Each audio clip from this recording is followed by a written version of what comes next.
Hello.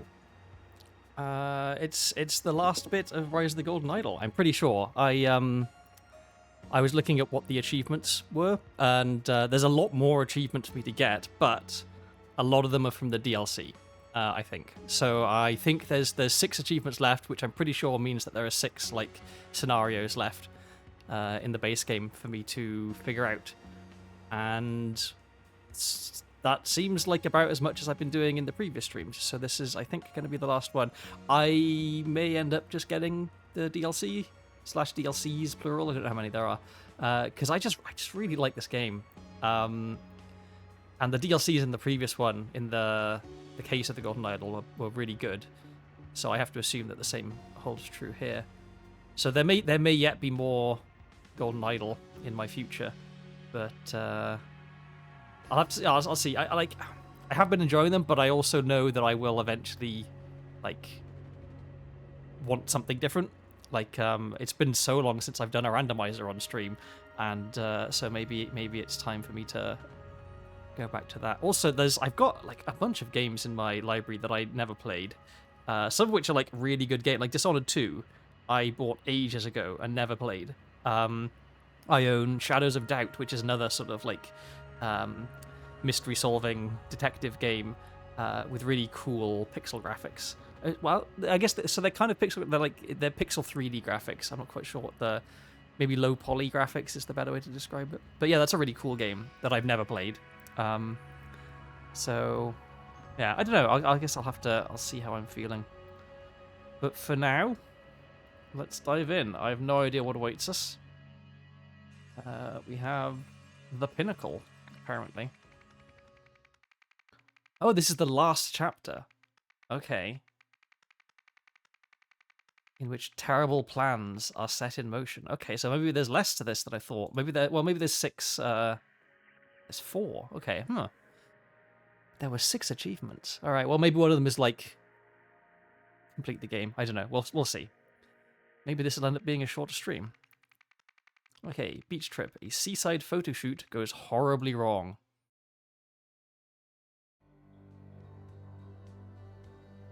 I was going to say, it seems to be going all right so far, but then I noticed there's what seems to be an ambulance, so maybe it won't remain fine. Oh, is this safe for Twitch? I guess it is because they're on a beach, and that makes it appropriate, right? Oh, it's already over, Mr. Westlake? This has been one of the coolest photo shoots I've ever done. Okay. Darius, take another picture of me. Can't we do just a little more? We're having such a great time. Okay, so Darius is the photographer, I'm guessing. And they are drinking this orange soda. Oh, and there's the jam. Damn, youngsters almost ruined the shoot. Stupid Sandra should have given us better models. She should try some Genius. It boosts intellect and it's full of disaccharide. Have you tried it, Jack? Okay, so he's now selling soda, I guess. Oh, I have no doubt that it consists of disaccharide and that it can boost your intellect level. I've captured what we need. I'm saving it in a disk, and we can return to the lab. Okay, so they're still Lemurian data disk. So they're still using it seemingly exclusively for taking people's memories. What's going on in here then? Oh yeah, this is the idol. So it's set to. This is take memories. And okay. Not quite sure what I'm supposed to infer from this, but alright. And there's some more of the okay, so there's different colours. There's a lighter one and a darker one, and they've been drinking the darker one. Hey, the shoot is over. We're packing up. Can you drop off? We can drop you off downtown if you'd like. And you've got a pack of tablets. O-range commercial shoot on Thursday at Southern Seastone Beach. Beach spot reserved for 2 hours from 10 a.m. Staff: the idiot, me, King to create visuals for the board, Novak to take care of the idol. Okay, so we've got Novak, this guy's King, and this is the idiot.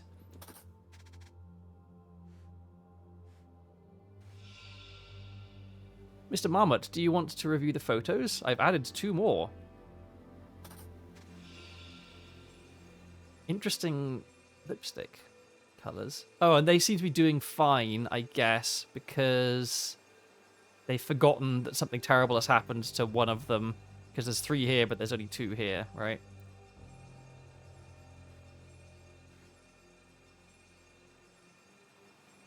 And they do all seem to be drinking the same...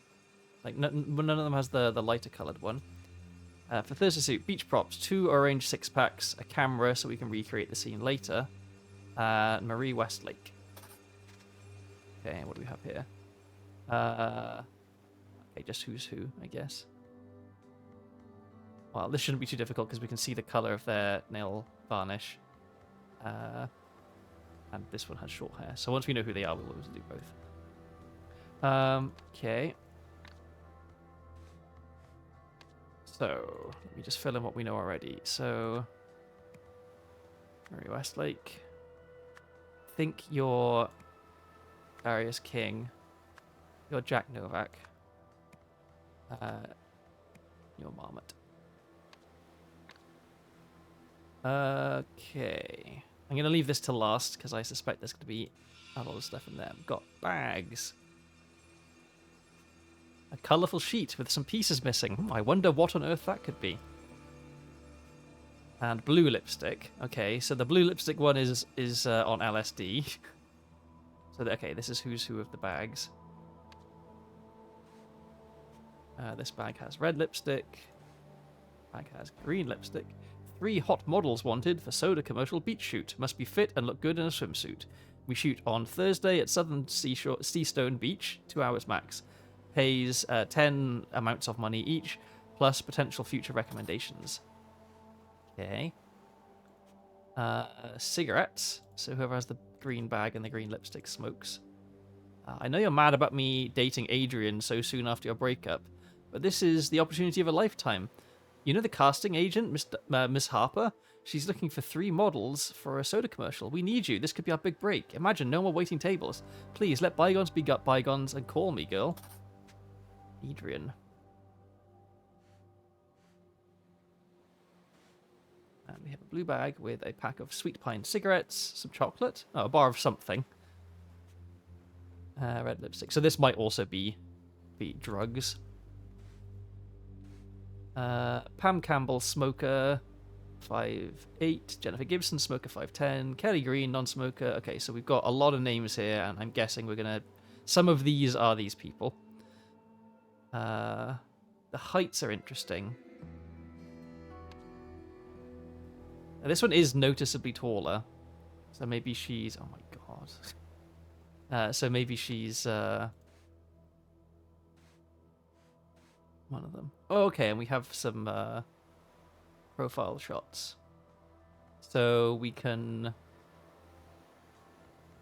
not go by too much on the hair, but we can know that, say, some of them have moles. And some of them have different coloured eyes. So, okay, we're looking for one with a mole and sort of brown eyes, it looks like. So, could be Sasha Hill, could be Kelly Green, could be Amy Wood. So... that could be any of those, but red lipstick. That's blue lipstick. Red lipstick, non-smoker. So, can I move this? I can't move this. Can I have this up at the same time? I can't. This is annoying that I can't have... Wonderful, hello, welcome in, good to see you. How's it going? It's kind of annoying that I can't have this up and the other one up at the same time. 27. That's having a bad day, I guess. Oh, actually, now I'm curious. How am I doing? I'm even worse. Okay. What is it they say about glass houses and throwing stones? A blister pack of tablets labeled Genius. Okay. And he was talking about this. Yeah. So this is his, certainly. This is Marmot's. He's an idiot. All right, and now in here. Oh, wow. Girl, you're lucky. It could have been much worse. Take this moment in and think about what you're doing with your life. Garbage like this will destroy your health. Ah, so she did drugs. Okay, and this is his bag, and that's his bag, I guess, or her bag. But I swear I don't use drugs. I'm a professional actress. Ugh, I don't understand anything. My memory is fuzzy. Okay, so she didn't do drugs. She's just had her memory sucked out by the idol. 5 breaths per minute. Just survived a D&D session. I thought I had to reroll a character for a moment. Thankfully, it was just 1 death. Oof. I'm lucky, I think, that I've never had a character die in D&D. At least I don't think I have. Not even as like a last glorious final stand. Although the my like big D&D campaign that I've been in for it's like seven years maybe. It's wrapping up pretty soon. Like we've been really committing to having our last sessions pretty soon, and I wouldn't be adverse to my character going out in a blaze of glory in that. So we'll see. It'd be like I don't know. People have this thing, right, where if your character dies, then that's it, they're dead. But like you can just use the same character in a different campaign if you really want to, right? Like D&D isn't all one continuity where anything that happened in one game has to remain happened in another.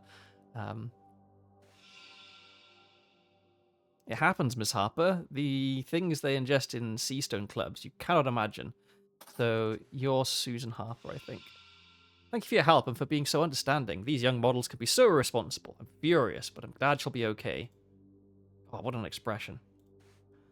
The client from OPIG wants to have final say on the models. He has a thing for blondes and beauty marks. Apparently they don't need to be big names. Send him our receipt, cheap but nice looking catalogue. Oh, send him our recent cheap but nice looking catalogue. The address is Eugene Marmot, Bond Street, New Wales, blah, blah, blah. Yeah, that works. I just don't want any weird shit. EM. Okay. So, Eugene Marmot.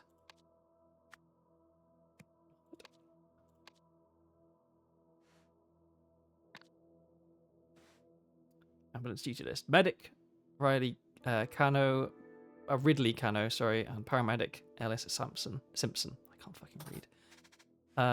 Okay. Symptom S. This feels avoidable. Like having this one S here, like you could have just widened your thing very slightly. I wonder if this is a translation thing of like it was originally not in English and then it got translated. Cold skin, loss of consciousness, seizures, increased blood pressure, opioid overdose, nicotine poisoning, burning eye, very slow breathing, allergic reaction to amphetamine. Okay, so she's been given amphetamines.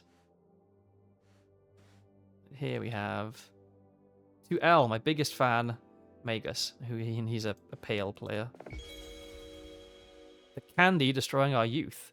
Parents' Guide to the Most Popular and Dangerous Drugs. Sunnies, gum containing caffeine and nicotine that youngsters use to stay up all night partying, highly addictive. Euphoria, this amphetamine-based rich kid drug, quickly delivers short but strong bursts of happiness, highly addictive. Well, we saw someone had some of that. Crystal. Smoking the opioid crystal causes users to forget their worries and not feel pain, highly addictive. And then Portal causes extreme hallucinations, popular in spiritual cults. The lysergic acid in Portal destroys users' morals and belief in God. Oh my god. So she has taken some Euphoria, but she says that she doesn't do drugs, and so maybe someone gave it to her. Okay, so 2L. And so that would be Ellis Simpson is this guy. So you're Ellis Simpson. You're Ridley Cano. You're Sandra Harper. And then, yeah, we've got to identify the 3 models. Okay.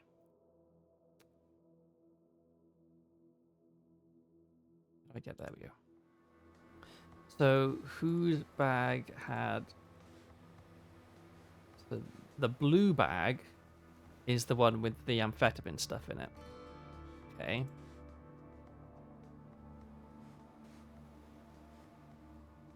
Is there any way for me... Okay, she's got bracelets on. So that's you. That's green.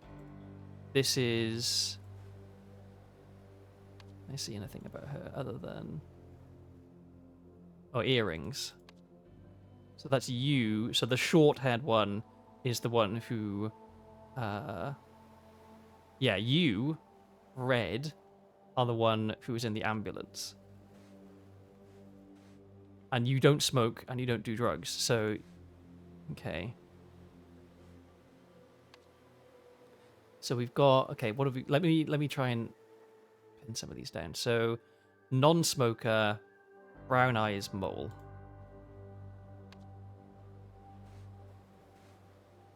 So, brown eyes, brown eyes, brown eyes, mole. So it's either Sasha Hill, Kelly Green, Amy Wood. Hill, Green, Wood. Hill, non-smoker. Green, non-smoker. Wood, non-smoker. Okay. But one of them is 6'1", one of them is 5'8", one of them is 5'6". So probably not Kelly Green. Because definitely a bit shorter than the tallest one. So either Sasha Hill or Amy Wood. Okay. Who are the smokers? 1, 2, 3. Okay, we've got 5 smokers, 4 non-smokers. It's unfortunate that all 3 of the people with brown eyes and mold were non-smokers, because that really didn't help narrow it down at all. Okay.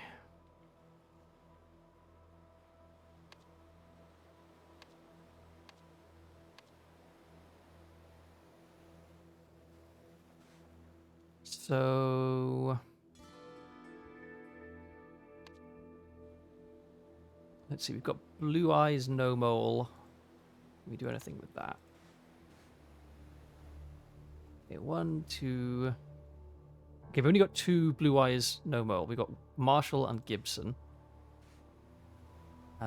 Gibson's a smoker. Okay, they're both smokers. Am I going to have to do this based on heights? Because that's going to make it really difficult.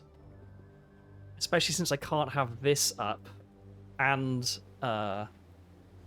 another thing up at the same time. Like, I want to be able to look at 2 pieces of it. I want to have this up and also this up. And maybe also this up.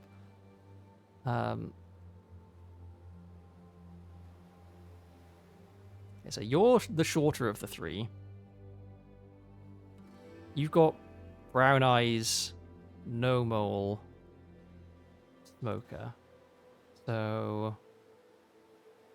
1... Okay, so you could only be Eve Robertson, right? And let's just double check. Eve Robertson is a smoker. Let's see.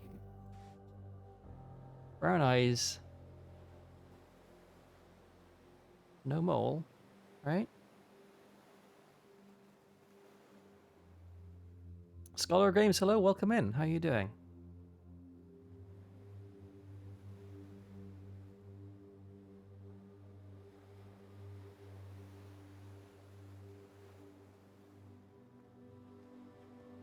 It's definitely not that, like, she does have a mole and it's just been covered up or something, right? Like, it's...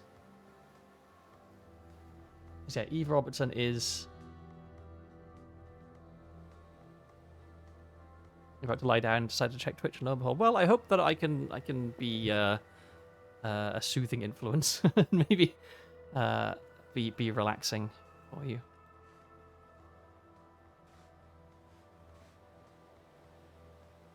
Eve Robertson is a non-smoker though, and if I'm thinking that this is so blue lipstick, this one. Oh, okay, no, but this is a non-smoker. All right. So yeah, you are Eve Robertson. Okay, good. And Eve Robertson was the one... Hang on. So this is... We can't see colors. Oh, but no, here we can see. So this is green, this is blue. Oh yeah, there's the tattoo as well. So this is Eve Robertson as well. Okay. And so we know that that is not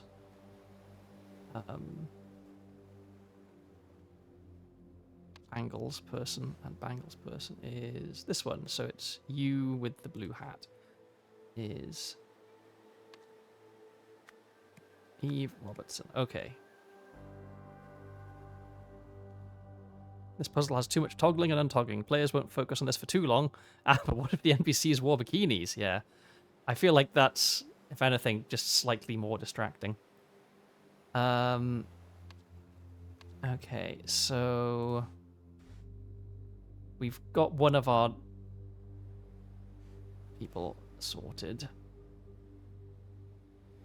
But we still need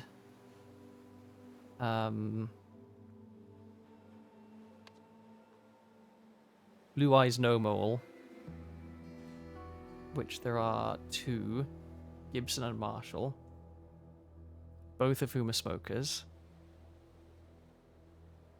But now we have a point of reference. We know that Eve Robertson is one of them, and so Eve Robertson's height is 5'6". So whoever this is significantly taller than 5'6". So we can, yeah, I wish I could, like, cross some stuff out, because we know that none of them could be Debbie Morning, because she's too short, and probably no one who's the same height as Eve Robertson can be there either. Okay. So, who am I? Let's try and get this one. So this was Hill, Green, Wood. What are the possibilities here? Hill, Green, and Wood. Hill. Can't be Hill. Green, almost certainly not. No, can't be Green, because they would be the tallest one. So it must be Amy Wood. Cool. Amy Wood. Amy Wood. Wood. All right.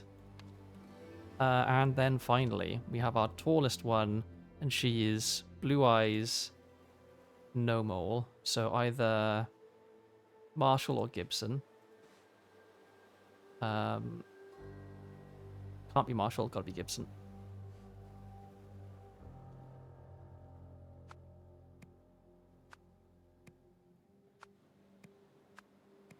Hooray! Okay.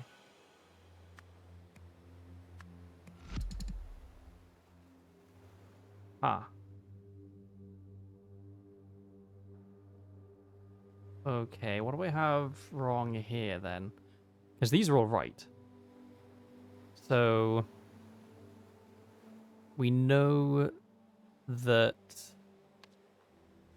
it's earrings, long hair, and bangles. This is earrings, long hair. This is bangles. So it must be Amy Wood who's in there. So that's definitely correct. We know these names are correct. Eugene Marmot, Jack Novak, Marie Westlake, those are all correct. Have I somehow got these the wrong way around? To L, my biggest fan, Migus. So L is the one with the cross, and L is Ellis Simpson. Ellis Simpson. And then the other one is Ridley Cano, yeah. Okay, and you were talking Ms. Harper. So you're Harper. Okay.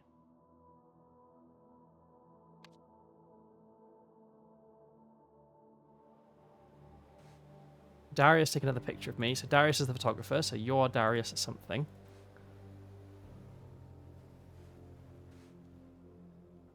Alright, where did we... yeah, Sandra is that one. Where did we get other names from?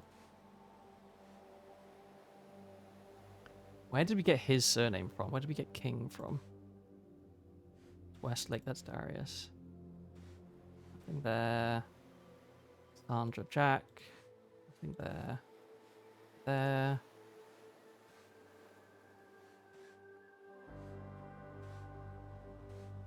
Nothing there. Adrian. Is that just a red herring?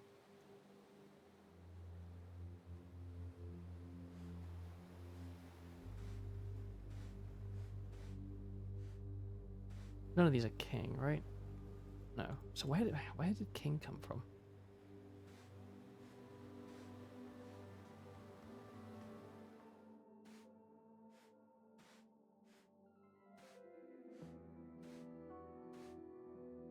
It's Eugene Marmot.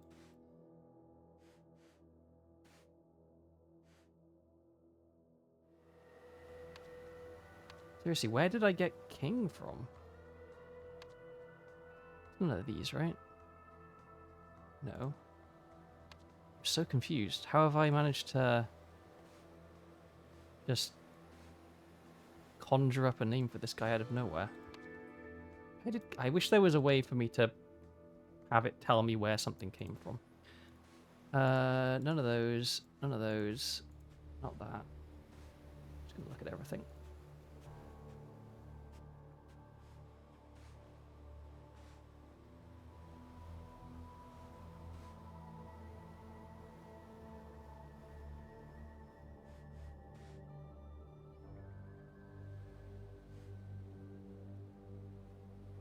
What? I'm so confused. Where did king come from?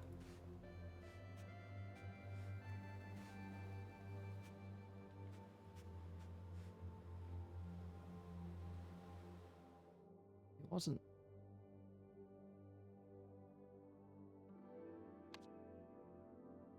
Okay, got it in between Jack and Novak.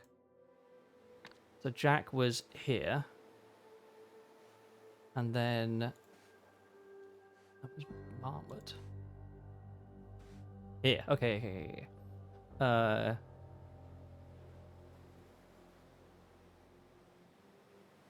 king to create visuals for the board.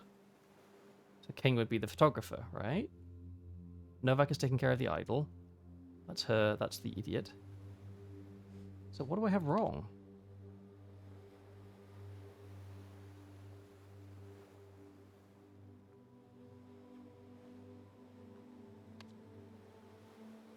Jennifer, do I have these two swapped somehow?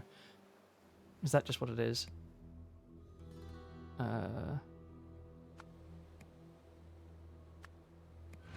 Yeah, that's what. Okay, let me figure out how I did that wrong.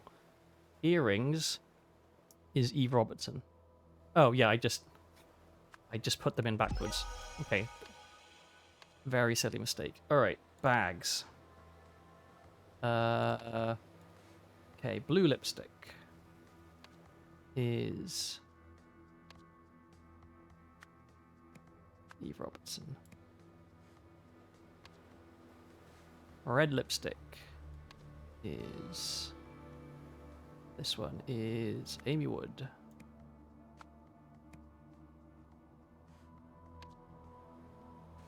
Green lipstick is Jennifer Gibson. Oops. And finally, blue is red lipstick, Amy Wood. What? Hang on, what did I do wrong?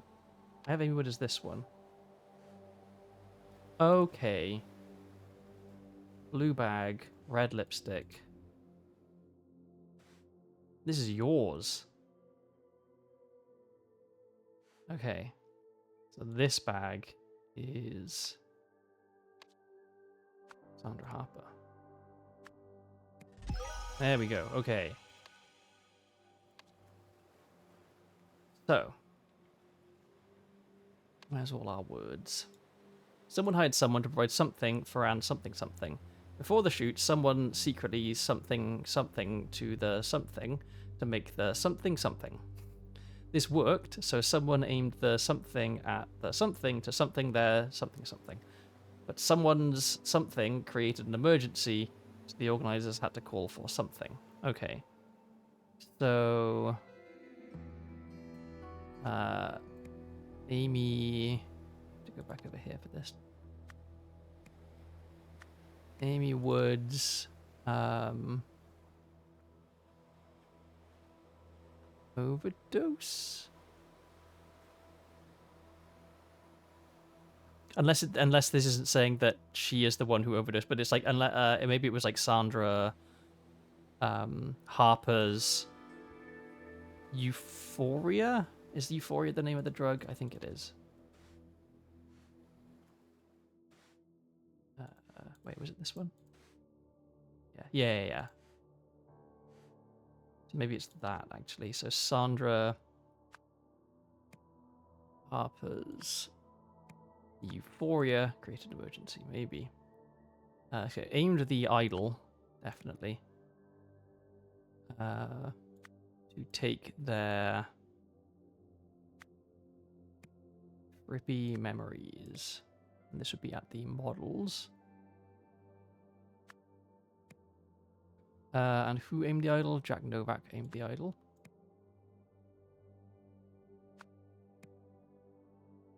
Okay, so who hired? It was Eugene Marmot.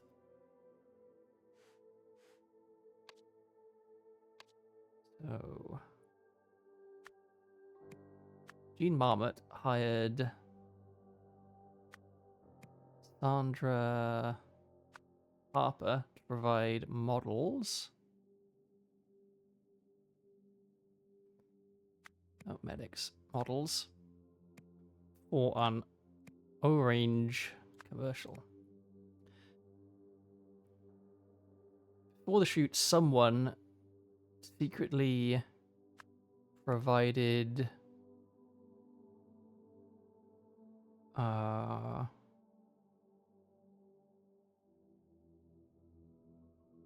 something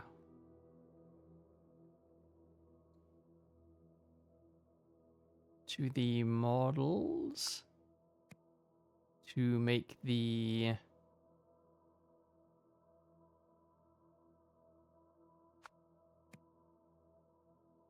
commercial energetic. Oh wait, no, someone secretly added Euphoria to the orange to make the models energetic.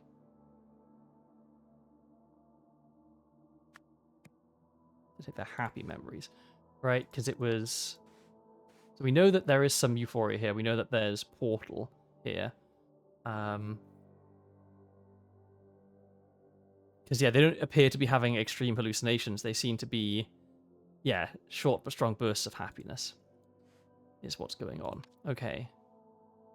And who secretly added it to them?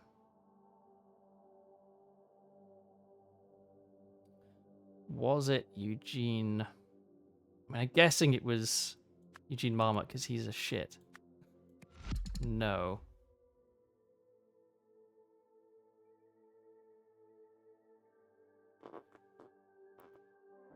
Yeah, I like the like because there's so the way it's structured. You can, in theory, you could come up with a lot of stuff. Okay, so I think it's not that Sandra Harper's Euphoria.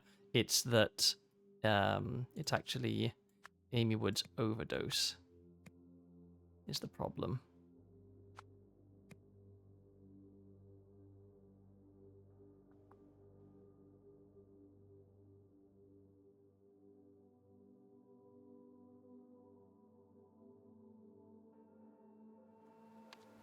Unless...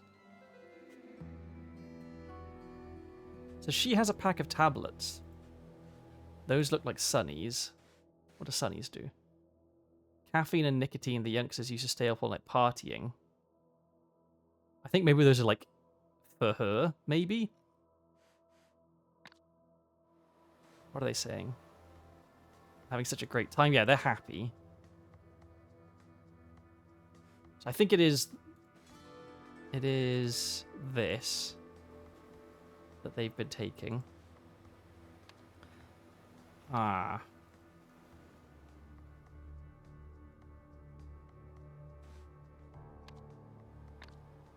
Captured what we need. So maybe... was it him? Who did it? Who added it?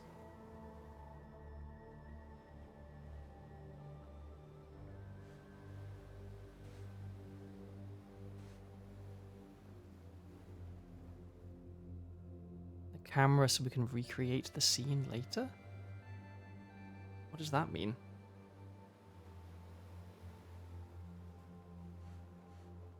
Let me just check what she's saying. I don't use drugs. I'm a professional actress. I don't understand anything. My memory's all fuzzy. Yes, so they definitely took the happy memories.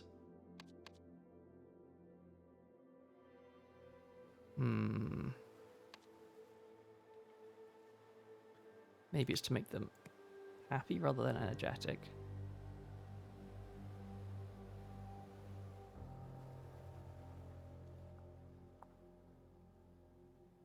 Oh, wait, hang on a second.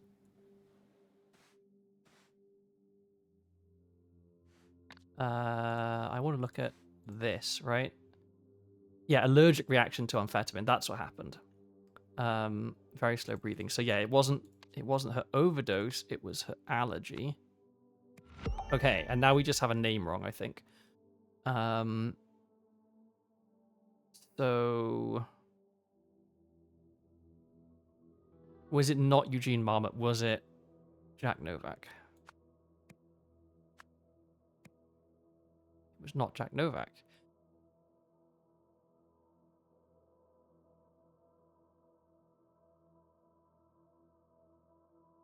Was it... What's her name?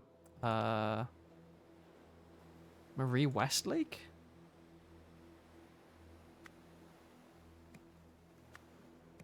No. Oh, was it Sandra Harper? Because it was her Euphoria. It was in her bag. Yes, okay, that makes sense. I just assumed it was one of the scientists because they wanted to, like, do it. But I guess that, okay, there was a letter from Eugene saying, like, yeah, that sounds fine. I just don't want any weird shit. So, like, maybe she said, I will drug them. And he said, yes, that's okay. It wasn't him that actually did it. She did it. Guessing is what happened. Eugene and Sandra conspired, to spike the naive young model's drinks with euphoria to capture their memories of feeling immense joy. However, Amy had an allergic reaction to the drug and almost died. Okay. Idle guide. If it's cool, it's not full. If it's hot, it's not. If there's juice in the tank, it's only for awake folk or something blank. To act upon, keep matter button on.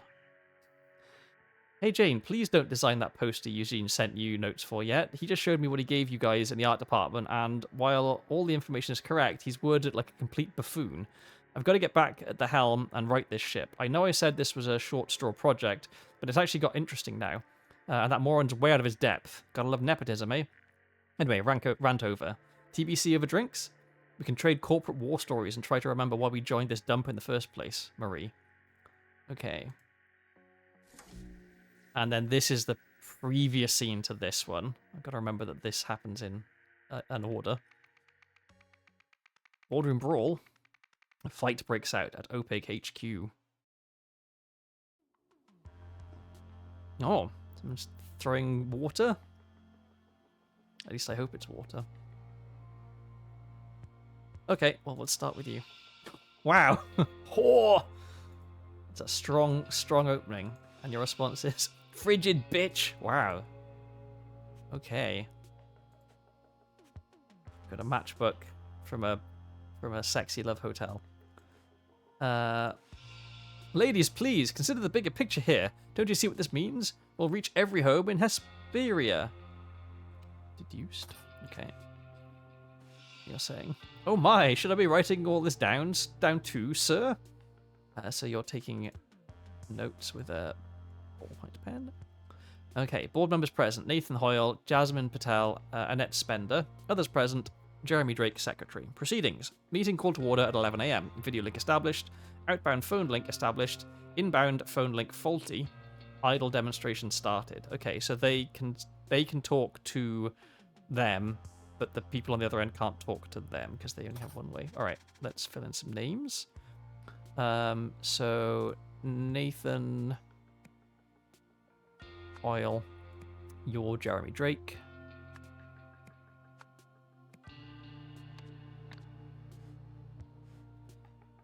Okay.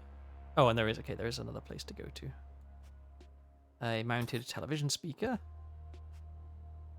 Television is showing a live broadcast. Okay. Got event 1 and event 2 here. Oh, and this is... Okay, what they're filming.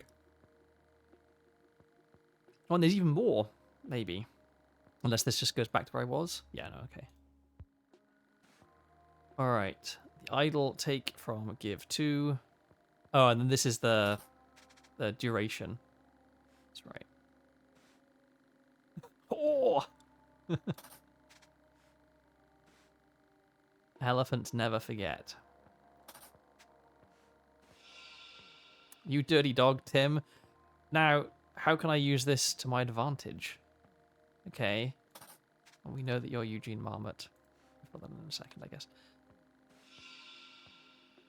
Take it up with Eugene when he's done drawing. In his infinite wisdom, he changed the plan at the last minute, so I didn't have time to do your tasks. It's Novak. Eugene's orders. Tape off a ZOI. Erect curtain booth. Select idle. Set idle to 1 minute. No, 1 day. And then Tessa is saying, fix lab phone transmitter. Receive Mr. Spender at reception. Nope, delegated responsibility for looking after him to Marie. Okay, let me... Oh, wait, there was one more thing here. And this is the 1 day... 1 minute one, I think. The one in there is the 1 day one.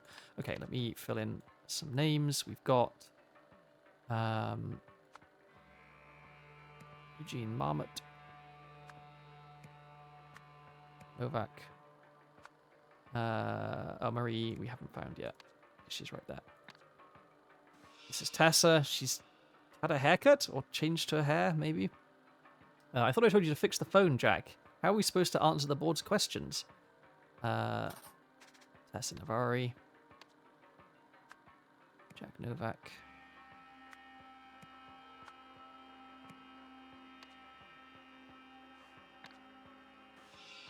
What? How did I get here? Okay, so they've taken a day's worth of memories from him. Elephants never forget. So he drew this and wrote it down. They took his memories, they gave it to Eugene, and so then Eugene can, like, show the memory transference. Love Hotel. Next day, half off. Valid for 30 days from your checkout on April 26th. Okay, so we don't... Do we know what today's date is? Not a date there. Let's go back here real quick. She's just yelling. She's yelling. Okay, it's April 26th, 11 a.m. And this was from April 26th. So this is from today, it seems like.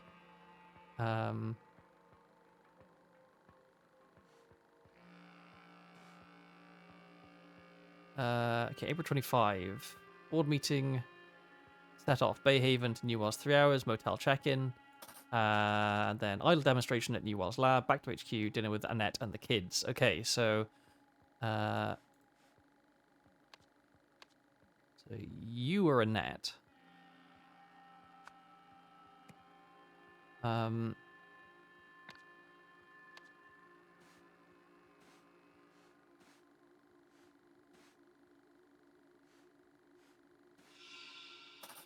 Don't worry yourself, Mr. Spender, sir. It can take a few moments to reorient yourself. This is all perfectly normal.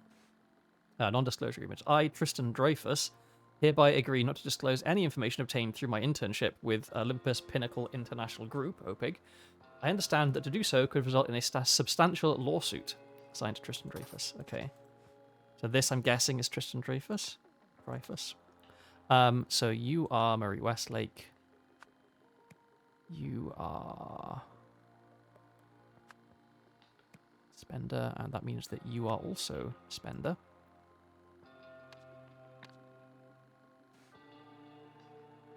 Okay. So, oh, the audio is just unplugged. Now that's some good gossip. Wait, how was I affected when I'm outside the zone of influence? Ah, so they think that this is the zone of influence. And if you're outside of it, then you won't be affected. But he was looking through this, so the light got to him through the camera. So anyone watching, that's what's happened. So they think that it only affects the person who's there, but it also affects the camera and the camera transmitted to here, and so everyone here watching just got the memories of her, of this woman's husband cheating with this other woman. So we've got Annette Spender, yeah, which means that you are Jasmine Patel.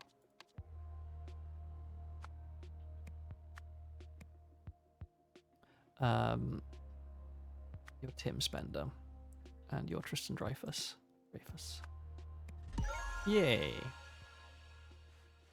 Okay, and we still have some more bits to pick up. Yeah, this note over here, which is just clipboard. Okay, and then what am I missing? There's something I haven't clicked on. Why can't I see it? Is it in this room? Oh, it's right here. Okay. All right, I think I know what's happening. Let me just sort this. Actually, let me have some water. I've been neglecting that.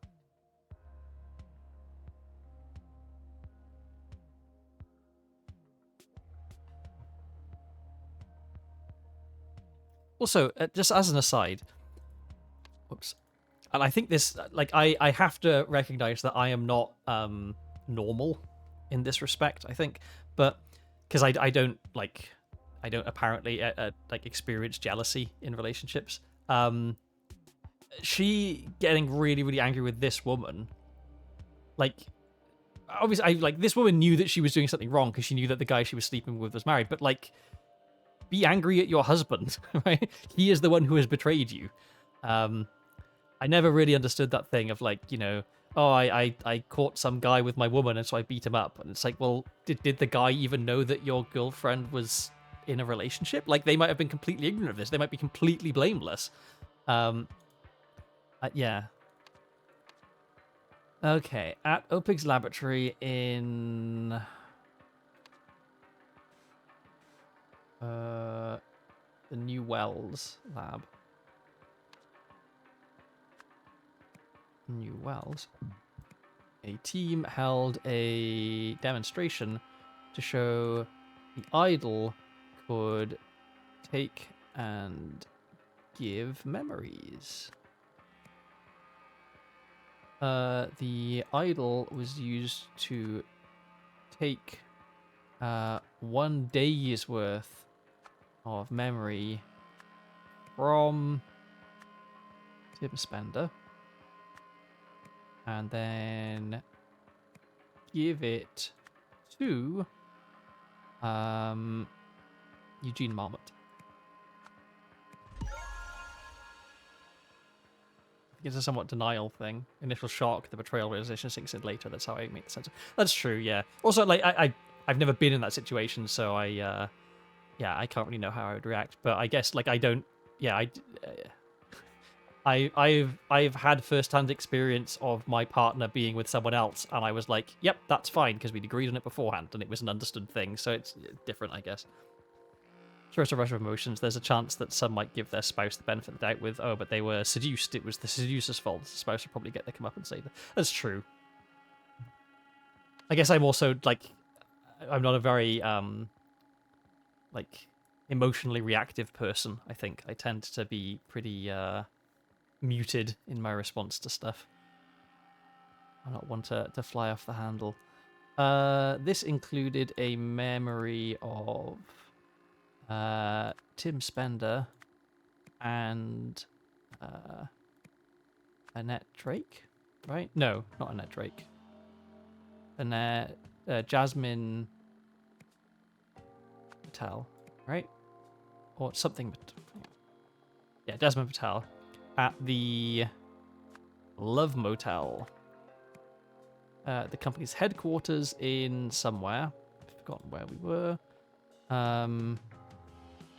Haven Bay, I guess, maybe, or Bay Haven.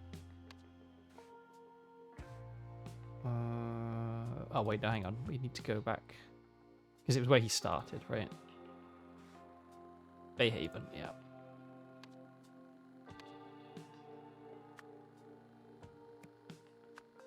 Bay Haven, the idol Hang on. Oh, not the idol. The board received this memory via a live broadcast, prompting a net spender to attack Jasmine Patel. Bam. Yes, certainly agree cheating is no bueno. Ooh, scandalous. You've solved the scenario. Hoping to glean useful information, Eugene arranged to have the idol give him an entire day's worth of Tim's memories rather than just a 1-minute memory of Tim drawing.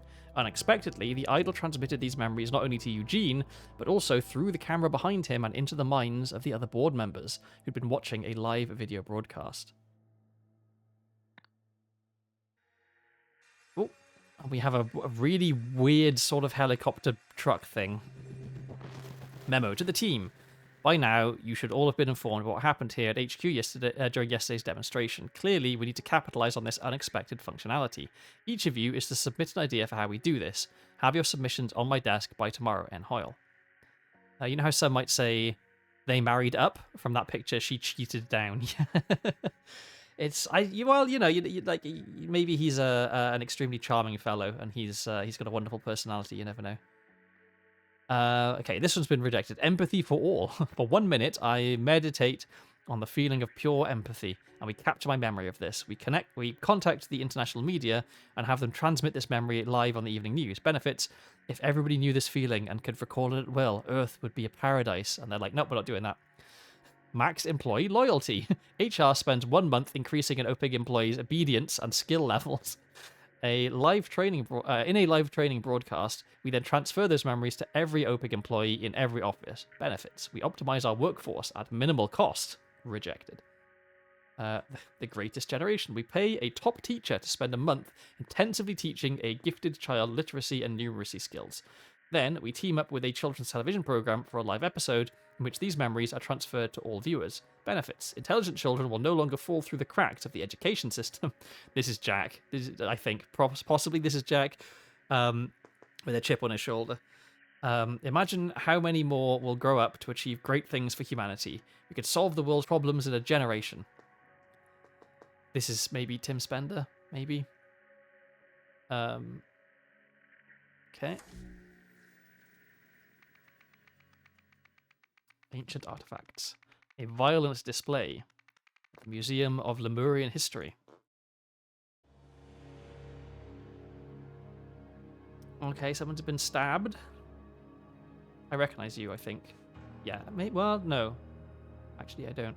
How could he do that, Jack? It's so unlike him. Aurelia, I read about your new seal display. Want to know what it really is? My colleague Jack and I can show it to you. I can show you. Just let us bring something we've been working on to the museum after hours one night. You might just have bagged your first piece of ancient Lemurian technology that actually works. Call me and we can set a date. Auriel Toussaint. Okay. We have this. Did it work? I believe so. The feeling is less imposing than I'd imagined. My thoughts remain my own, but yes, I can also see Echo Secunda's memories, clearly and on demand. Well, what do you see? Start right at the beginning and spare no detail. We have all night. Let's see. The furthest back memory, it appears to begin part with your conversation. I'm missing vital context. Novak, I need you to look into something for me, please. While he works on that, let's try another memory. The most recent day, perhaps.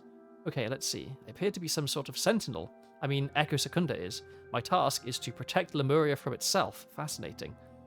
A beam of light connects me to some strange device. There's a gem on my forehead that was supposed to prevent me from lying, but I found a way to deceive it. I've become the very thing I was supposed to be fighting against. For that, I have suffered greatly. But I'm not done yet. I will never surrender. I will make them pay. You okay? Phew, thank you. I got a little wrapped up in that one. Novak, how are you getting on with my request? Okay, so someone stabbed this guy. I'm guessing after getting some memories. An entertainment console from the Turmoil era. Children, do not touch. Like all other ancient Lemurian technology in this museum, this device no longer works. Okay, and so they've got, these are the, yeah, a minute a day, 3 days a month. And, oh, okay, so they've got it set to all of them. So this is like maximum time. Yeah, no longer work. Well, so this one may no longer work, but the idle works. My calculations are correct, and if what I think just happened, I'm afraid you don't know how right you are, in that it's not like him, because it is no longer him. Oh, okay. So I'm guessing that they thought they thought that the times were additive, but they're actually multiplicative. And so rather than it being like a month plus 3 days plus a day plus a minute or whatever it is, it's a big number that is all of those multiplied together. Maybe. Yeah, in minutes. Disk LM2 full. Memory giver LMSSA1 aka Echo Secunda. Date of experiment June 4th, 1977. Location Museum of Lemurian History. He's got a roll of sticky tape and he has his own recording thing. 10:03 p.m. Max lens fitted. Idle and target in position. Area behind target cleared. Ready to begin. Yeah, maths. I have a calculator on my desk right in front of me, so if I do have to do any maths, I will do it using that.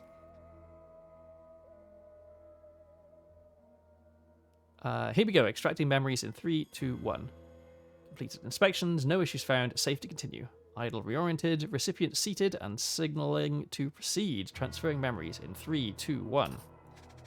Okay, and then the second thing. Recipient reports successful transfer, but says memories incomplete. Wants more. Try to explain that the idle is already set to max, but recipient adamant. I suppose there's one thing I could try. Could get us an extra 4 days worth. Yeah, if it goes against my better judgment, though. So yes, he thought that by stacking the lenses like this, he would get 1 month plus 3 days plus 1 day plus 1 minute. But actually, what he got was 1.22 times 1,500 times 4,200 times 43,300 minutes, which is, I'm guessing, the entire duration of someone's whole life. Like if I'm gonna real quick. I'm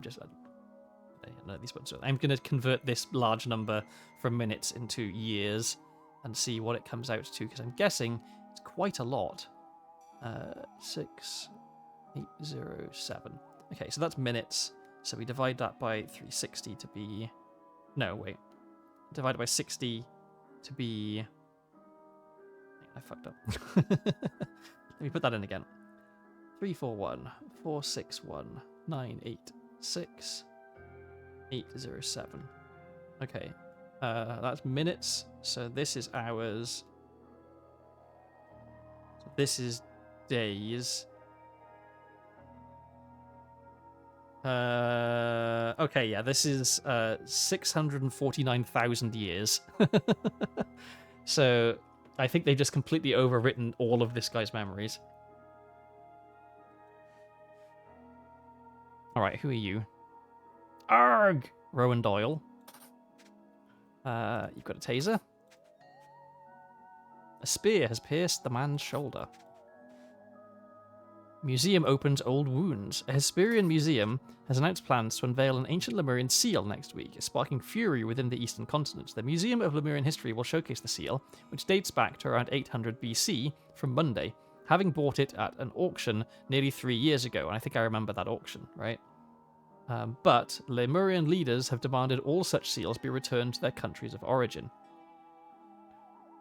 I forgot to factor in the hubris. Yeah, the hubris modifier wasn't applied. Aurelia Winston, curator at the museum, said, "I don't see what all the fuss is about. History belongs to everyone.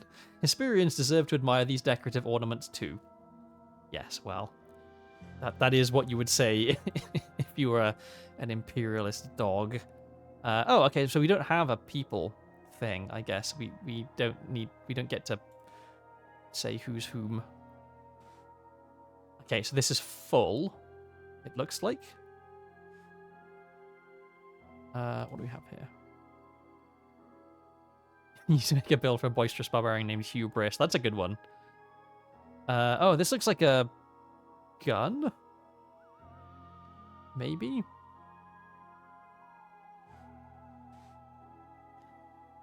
Product design trends through the ages. Warning: display alarmed. Guard on premises at all times. Product design trends through the ages. So the Progress era, a Veil Forge generated a short-lasting stealth shield around the user. Can I move? Golden era, a Harmonite softened the hearts of enemies on the battlefield. Turmoil era, a Siren Cry emitted a multi-dimensional distress signal. And the Restraint era, a Vaporon dematerialized household organic waste matter. Okay, which one is missing? How do we tell which is which?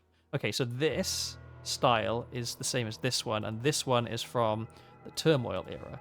So this is the Turmoil era, and this is the Siren Cry. This looks quite a lot like the original Golden Idol, which might be the Golden era. That softened the hearts of people. So this one is either generating a short-lasting stealth shield or dematerializing household organic waste. And this is the other one. Okay. Warrior Psyche by unknown artist. This abstract statue depicts Dustan Locke, a prominent figure in ancient Lemurian mythology. Locke was said to have had an unquenchable thirst for violence and the ultimate mind for warfare. Oh. So that's where the spear maybe came from? That he threw? Was it in his hand? A tank from the Progress era. The M490 tank, aka the Blockbuster, is often blamed for the Ravens' defeat in the Lemurian Civil War, as its main gun was prone to jamming and often failed to fire at critical moments. So he's Khorne. He might, I mean, I feel like he looks too chill to be Khorne. Okay, so this is from the Progress era, and it looks like a bunch of wiggly stuff. So that looks like the Progress era. So this thing is the dematerializing household organic waste matter. This is the thing that he smashed and then grabbed. So what is it that he dematerialized? Okay, and then this is going to say that's from the Golden era. At the height of the Empire, Lemuria's army boasted a fleet of more than 1,000 such aircraft. When all flew together, they were said to cloak entire cities in shadow.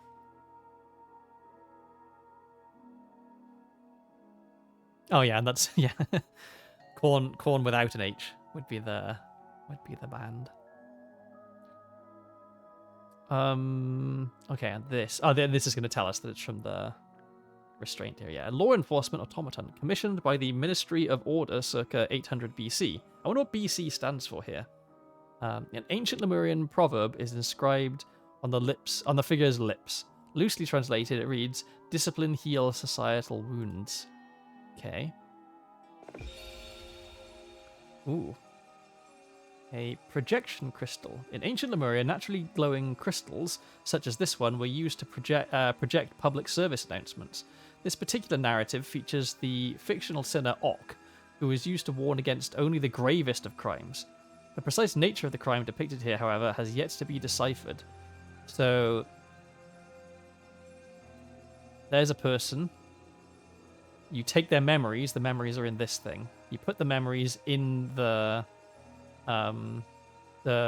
box. You take the memories out of the box, and then you put them in someone else, and you overwrite that person and turn them into the original person. It appears what it's like. This is like the gravest of sins. Okay. First, Ok. I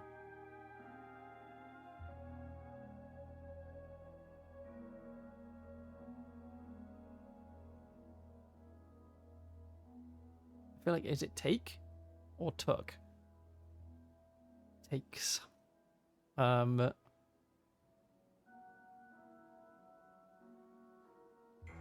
guess we don't have. Oh wait, hang on. Whoa. Yeah, I was looking at the. I shouldn't have been looking at this. I should have been looking at this. First, Ok takes all memories from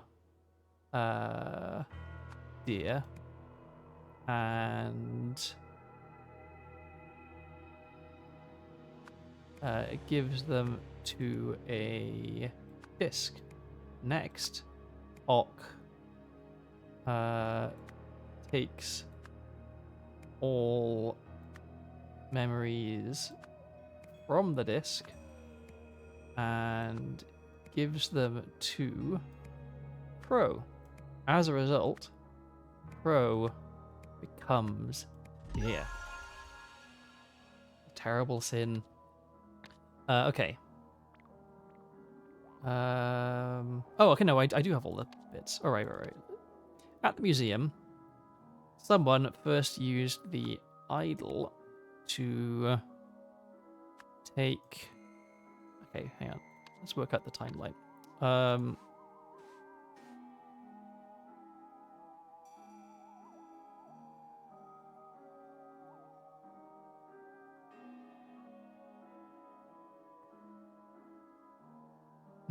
Is it just a day first?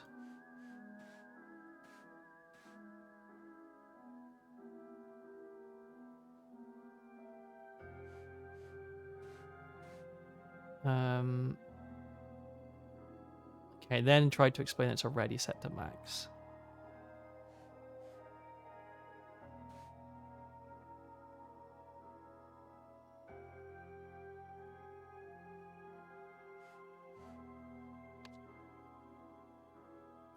Okay, well in that case, maybe it was actually 1 month's worth of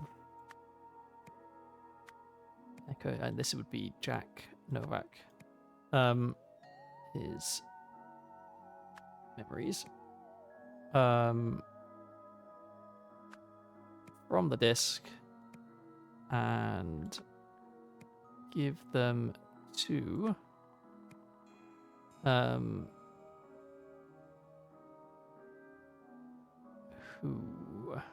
Oriel Toussaint? I guess it must have been Oriel Toussaint, right?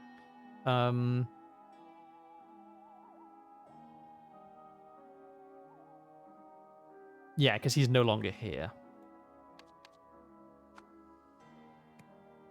Oriel Toussaint. But... Oh, and I guess Oriel Toussaint would be able to understand what was being said in the memories because he is a professor of ancient Lemurian. He wanted more. So Jack Novak used all the lenses together. Jack Novak thought this would add the effects of the lenses together. Instead, it caused the effects to multiply. Immediately afterwards, Oriel Toussaint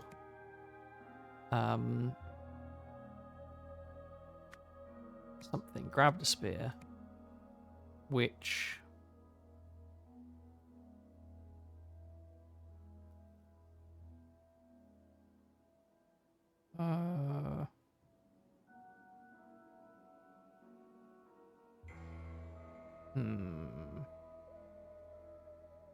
when there's something to something. Oh, he didn't grab a spear. He grabbed a Vaporon,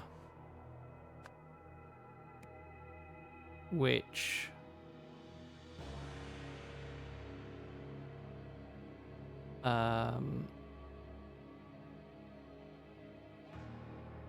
alerted Rowan Doyle. This is Rowan Doyle, right? Yeah. When the Vaporon failed to work, should reach this.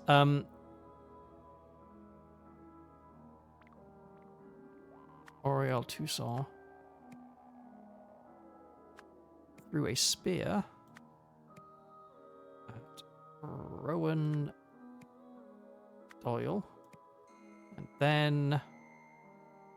Fled. Shit. Was it not the Vaporon then? I mean, it definitely was, because this is from the Restraint era, because it looks like this.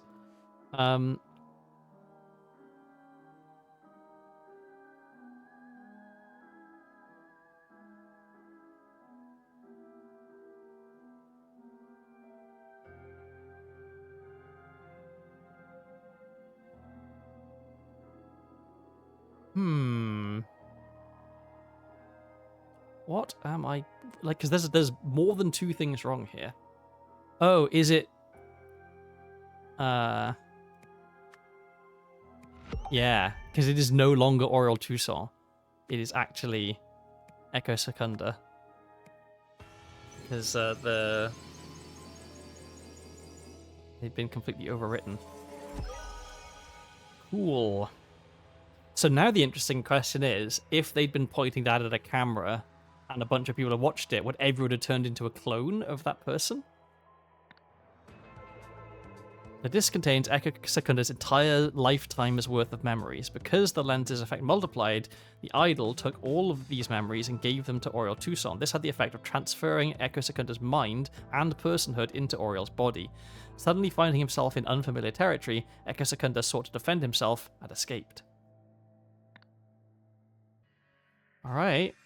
Getting kind of close to the end here, I feel like. How the wise beaver defeated the wily wolf. Long ago, a wily wolf planted a magic plum tree in the forest. It endlessly grew the sweetest plums. One day, a rabbit came by and wanted to eat them. The wolf warned him, "If you eat these, you will grow lazy and slow, and then I will hunt you down." But the plums were so tasty the rabbit ate and ate, until he indeed became lazy and slow, so the wolf caught and ate him. More forest animals came for the plums. The wolf explained what would happen to them, but they did not listen, so the wolf got more prey. Noticing this, the beaver ran to the animal's king, the lion, shouting, "The wily wolf is tricking animals into eating sweet plums so that he can hunt them." "In my kingdom, that will not do," growled the lion. So the lion chased the hunter wolf out of the forest, and from that day on, the animals ate all the plums they wanted. I feel like the wolf did no wrong here. He warned people this will happen, and they did it anyway.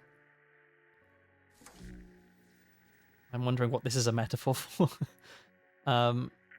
And what's going on? Oh, okay, we can't do anything with the idle rules.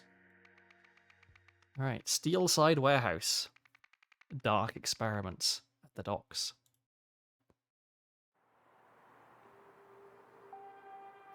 Okay. Oh, so maybe is all of this kind of prior to the very first case we saw? Because we haven't seen anyone with like weird fucked up red eyes. A wrecked ship. Harmonica. And some booze. Okay, so... Oh, okay, best to worst. Interesting.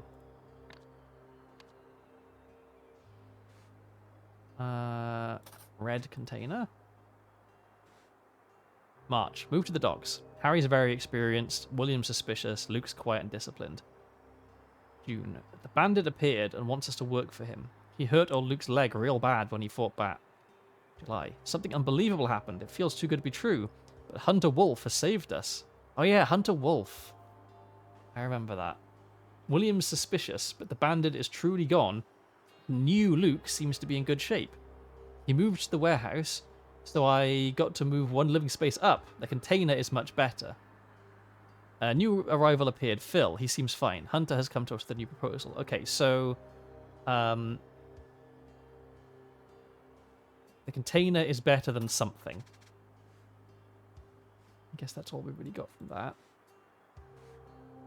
Harry, reliable but stern, keep him close. Luke, territorial, loyal, keep him close. Hunter, secretive, avoid him. Orion, has few needs, keep him close. Elijah, dangerous criminal, avoid him. Funny Phil, not that funny, avoid him. Set of needles. How to choose your dwelling, from most to least important. Warm, secure from thieves, enough space, offers privacy. So warm is the most important, then secure from thieves, then enough space, then offers privacy. So this one doesn't have privacy, but it does look like it's maybe secure? Oh no, okay, this one is better because it's got a lock. So this is Maybe not that warm, but you do have privacy and you're secure from thieves. Brown container. Oh, yeah, I guess the last note I read just said the container is much better. It doesn't say which container. Oh my god. This year has been tough. Scrawny Marvin's lungs gave out and he died. Pity. I have fond memories of his optimism. On the bright side, we have the rule that says the dwellings are distributed according to who's been here longest, so being the oldest inhabitant, I inherited Marvin's place. It's a vast improvement. Hunter Wolf is still working in the Steelside warehouse and leaves us alone. At the end of the year, a newcomer, Luke, appeared. I like him. He's seen military action and is reliable. Plus, it was a bit lonely here with just my old paranoid buddy, Dirty William. Okay. That's everything for there. No, you killed him. I don't believe your weird bullshit. Just stay away from me. Also, if he's gone, I'm moving into his shelter. Those are the rules. A doll. Oh. Okay, so pins in the eyes. Time for me to try and lie down. For some reason, getting a small headache. Enjoy the rest of your stream. Well, I hope your head feels better and you sleep well. I'll see you around Scholar Games. He's got keys. He has been elevated. Soon enough he will come, and you will see the proof that it can happen to you too. Creepy. He's got a fully loaded gun. Hey, why are you insulting him? Hunter Wolf saved our asses once already. I'm sure he's a decent man. You've got a key. That's fantastic, Luke. I will welcome him with some music. I hope he brings some drinks for his brothers. So this is Luke, I'm guessing. Because, yeah, he's saying he will come. Okay, we've got a boat out here, and we've got a thing in here. Oh, God. Bullets. Don't touch if you value your life. ES.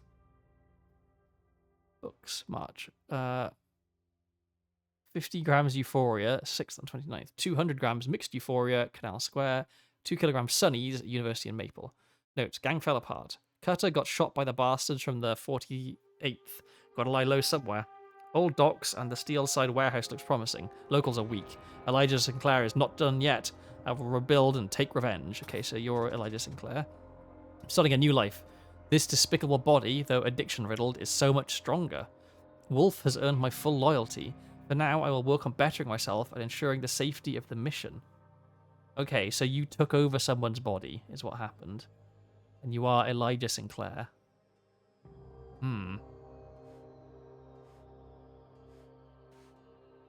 Ah, and here's the camera.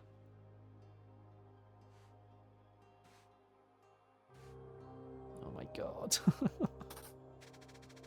I guess this is all duplicate. We're not getting, like... Yeah, okay. The local homeless options. Scrawny Marvin, Luke Brown, Harry Stone, Dirty William, Orion Sky, plus Funny Phil. Must be consensual. Elijah is a problem. Hunter Wolf. The effect is complete. No trace of the original. So yeah, they're overwriting people.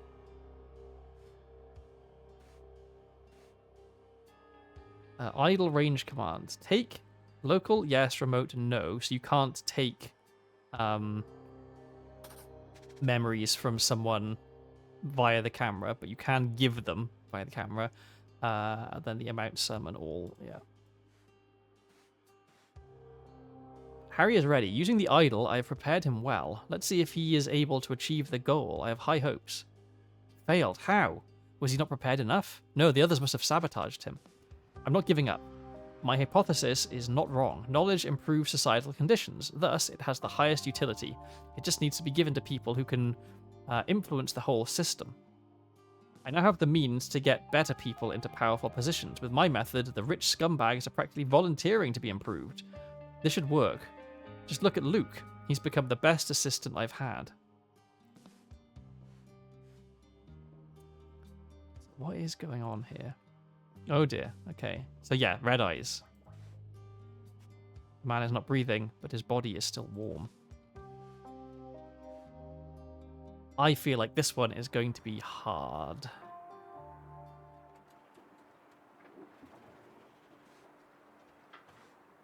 We have, dear connoisseur of more particular entertainment, thank you for your interest in our event and your prompt payment. To receive an authentic experience and avoid legal troubles, use the equipment enclosed to tune in at 9 PM on September 17th. You will see it happen via live broadcast. No recordings.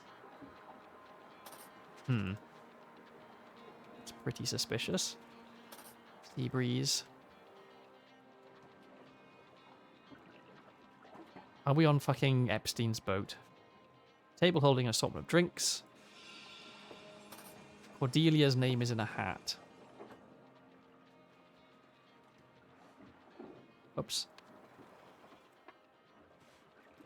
I fear people will actually start working out instead of drinking my trash supplements. This is Brock. Or at least this person has a piece of paper that says Brock.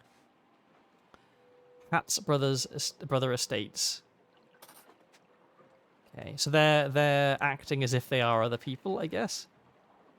I fear women I date are more interested in my looks than my real estate portfolio. So she's pretending to be Tucker. Find your inner child with Fairchild. Too stressed at being a housewife and supporting your husband? Take a break and visit our 5-star de-stressing retreat. So you are Fairchild, I'm guessing, because that looks like you. And you're having a go at Tucker. I fear my husband's next expensive toy will bankrupt us and we will have to move to a smaller villa than Cordelia's. Okay. And get fit without breaking sweat. Sterling's stamina fuel. So you are... Rock Sterling. Because you're talking about this person has supplements. Okay. I fear that Olivia will overcome her distaste for children and will want one of her own. So pretend to be Gabriel. Dear Ms. Prescott, please join us in a festive celebration of my husband's birthday on September 17th at 9 p.m. We will celebrate on Gabriel's yacht. There will be drinks, games, and for the main event, a performance by Gabriel on his latest acquisition, a rare 50,000 something or other Quasar Wave 501. Let us know if you can make it. Sincerely, Olivia Gerard. Okay, so Olivia is married to Gabriel. Head of Public Relations at NBB TV. Never saw the appeal of a boat party. Yeah, I don't either. Like, what's so great about being on a boat? I don't really understand. Like, if you do want to leave, it's just a massive hassle, right? Okay, what are you doing? Okay, well, you are married. Right, it's my turn. Tell me, what is your greatest fear? Oh, he's asking the question, they're all answering as if they are those people. I fear my daddy will stop funding my hobby business and I will have to start doing real work. Okay, so you're pretending to be Arabella. This is Arabella. Arabella Fairchild. Okay. Let's sort this. Okay, you are Arabella Fairchild. And you are answering as if you were... I feel when I date, I'm more interested in my looks than my real estate portfolio. So a single man. So you're married and you're married. So this must be Olivia and Gabriel Gerard. So you're Olivia Gerard. And you're answering as Gabriel Gerard. Okay.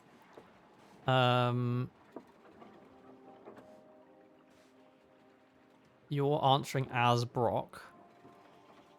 So you are Brock. Brock, what was it? Sterling. And you're answering as Olivia Gerard. Okay.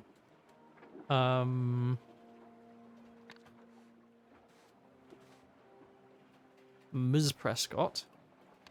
So you're something Prescott. What else do we have here? You're head of public relations. Yeah, you're answering as Brock Sterling.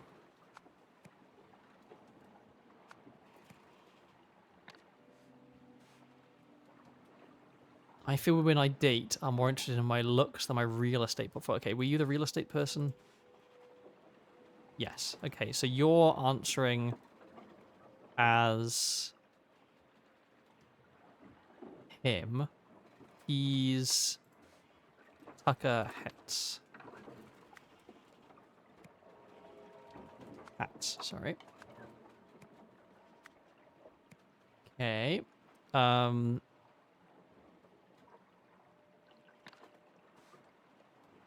you're answering as Arabella Fairchild.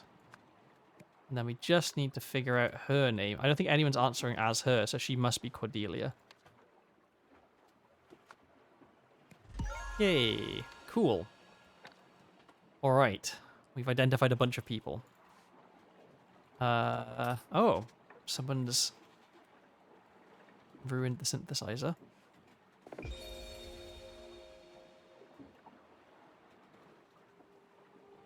Do we have to figure out who done it? It was this person, whoever they are. And they ended up... I mean, if we assume that this end state, oops, is how it is right now, man, woman, man, woman, woman, man, man, woman, man, woman, woman, man, so him. Ah, so I'm wondering, did he sabotage his own thing because he didn't want to play it in front of everyone? Is that what happened? Oh, we've got all the bits now as well. Oh, but this is still locked for some reason, even though we've... Okay, maybe we have to fill in the rest of this stuff. Okay. Right. So this seems pretty terrible. Okay, where are the 4 places actually? We've got there, we've got here, which lacks privacy. We've got here, which I think might be the best place. And then we've got here, right?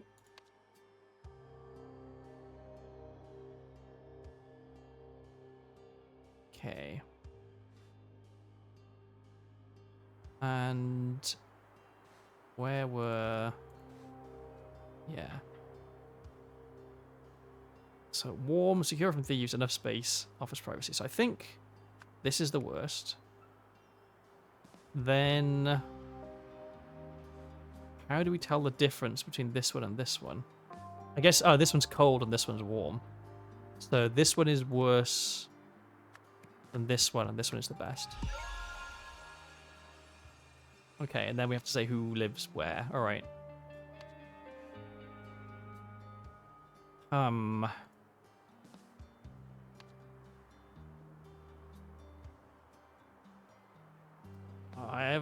I can already tell I'm going to struggle with this. All right, so we had there's some timeline here.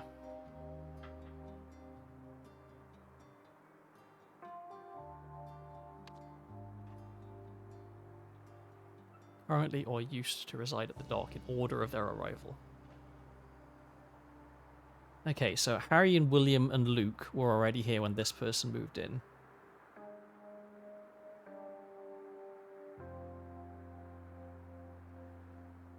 Bandit is gone, and the new Luke seems to be in good shape. He moved to the warehouse, so I got to move up 1 living space. The container is much better. So you used to be... Who resided where at the time of events? Okay, so whoever this is... A new arrival appeared, Phil. He seemed fine. So Phil is the newest arrival. Where's Phil? Phil is newest. Okay, and this person has sewing supplies, buttons, and booze. So that's you. So you currently live here, I think. Right?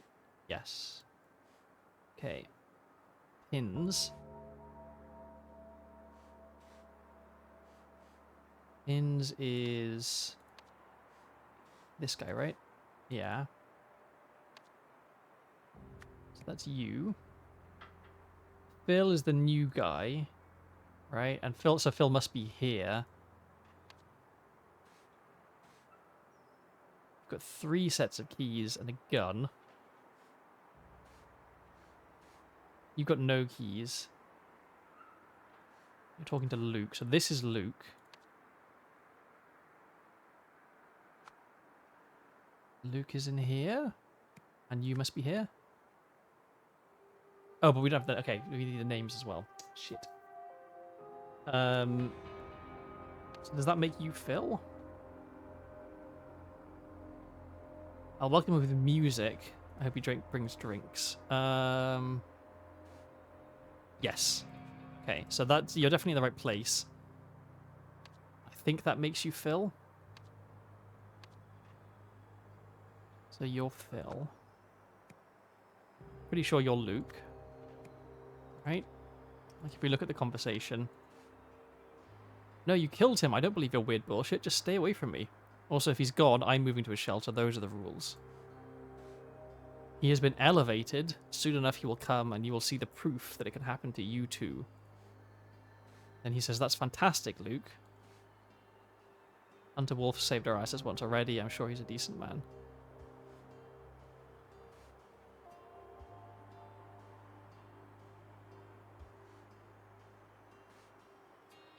Why have you got pins? So this doll with the glasses, is this supposed to be Jack Novak, maybe? Is he the one, like, running this stuff? Oh, but this is Don't Touch It Earlier ES. So...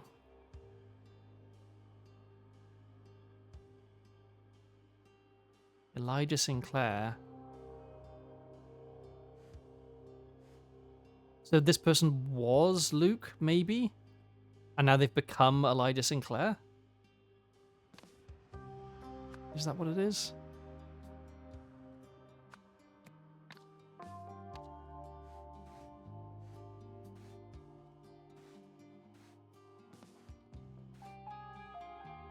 Harry is ready. Using the idol, I prepared him well. Let's see if he's able to achieve the goal. I have high hopes. It failed. Oh, he failed. How? Was he not prepared enough? No, the others must have sabotaged him. Harry. I'm not giving up. My hypothesis is not wrong. Knowledge improves societal conditions. So, yeah, this is... Okay, Harry Stone. Ronnie Marvin. Luke Brown.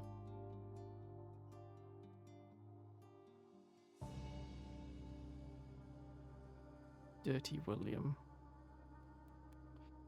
Elijah's a problem. Is this Elijah then? Is that why he's dead here? Who is it who said they were like... Also, if he's gone. Okay.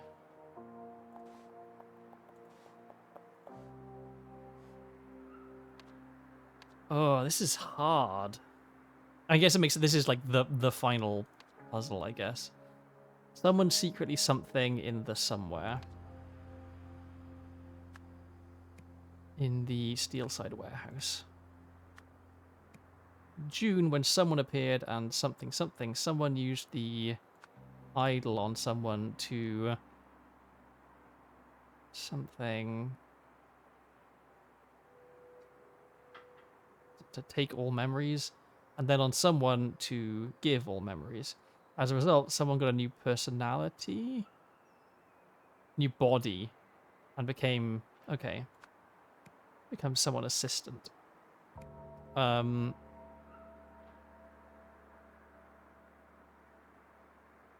So I guess Hunter Wolf is the person who's doing this.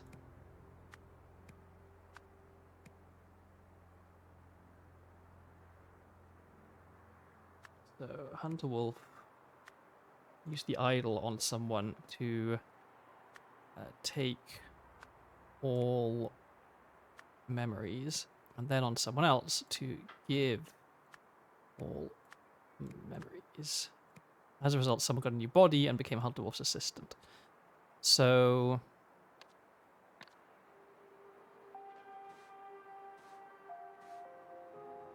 This year has been tough. Scrawny Marvin's lungs gave out and he died. Pity. Okay, so none of those people are Scrawny Marvin.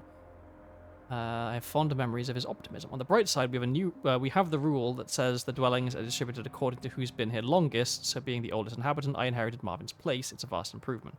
Hunter Wolf is still working in a Steelshead warehouse and leaves us alone. At the end of the year, a newcomer, Luke, appeared.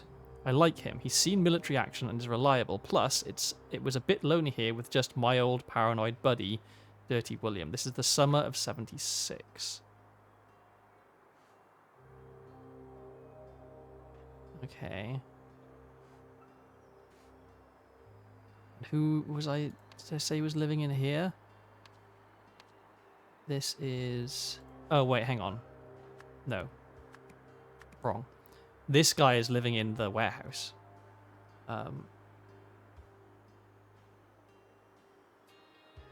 So it must be... There's 4 people here. Oh, is it this guy then? The dead guy?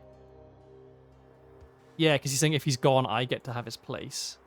He's currently here, so he'd move up to here. Yeah, I think it might be this guy. Because I think this guy is already dead. But that must be Scrawny Marvin, I guess. This guy.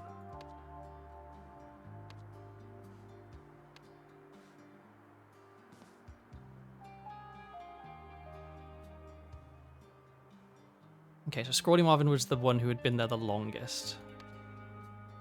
Then he died. Okay, so Scrawny Marvin, then whoever lives in here, which is the dead guy, I think. Then this guy, Phil something. No, wait, no. Phil is the newest guy. This guy...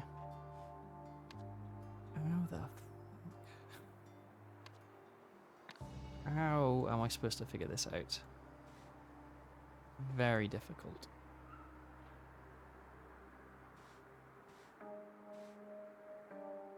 The bandit appeared. So I'm guessing that guy is the bandit, the one with the... He hurt old Luke's leg real bad when he fought back. Okay, does anyone here have a hurt leg? Don't appear to.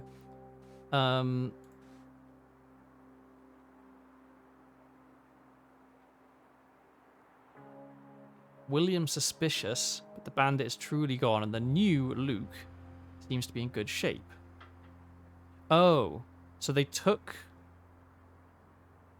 Okay, does this mean...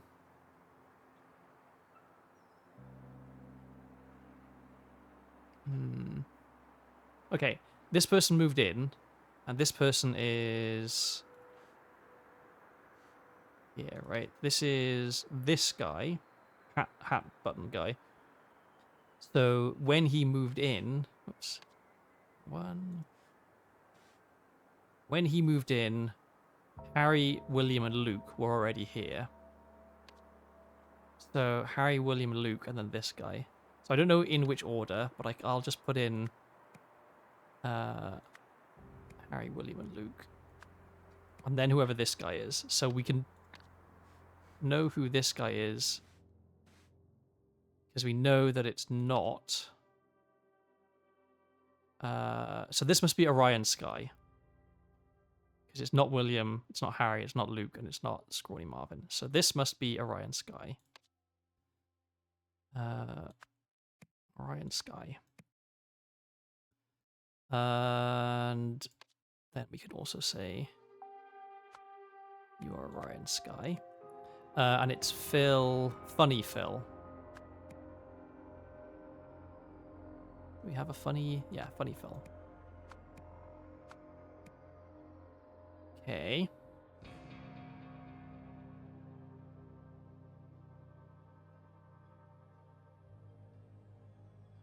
And these 3 are in just some order, but... Well, okay, let's... So I don't want to put in their surnames because I might have fluked it to be incorrect. Appreciate the background art getting progressively better. I like... Yeah. The the art in this game in general is just really nice. Like, it's very distinctive, you know?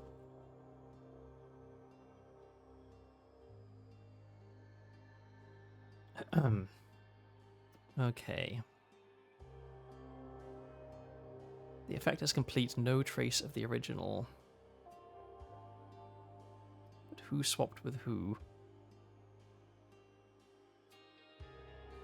Who's this guy? So this, I think, must be Luke Brown. Right? Because this guy is the bandit, quote unquote, but they are now Luke Brown, I think. Like, they... Is that what happened? The bandit, Sinclair. Elijah Sinclair. Let's try that. I think that's what it is. So in June, when Elijah Sinclair appeared, and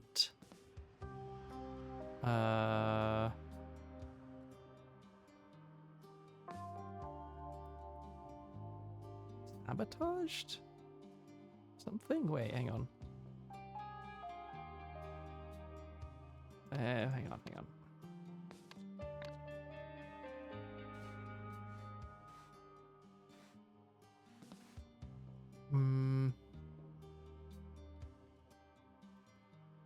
Harry. Who is Harry again?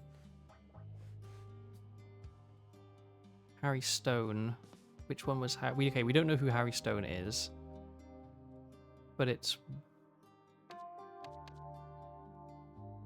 this guy, probably? Maybe? Okay, what's going on in here? So this guy's a drug dealer. Locals are weak. Elijah Sinclair is not done yet or able to take revenge. I'm starting a new life. This despicable body, though addiction-riddled, is so much stronger. Wolf has earned my full loyalty. For now, I will work on bettering myself and ensuring the safety of the mission. So... what the fuck is going on?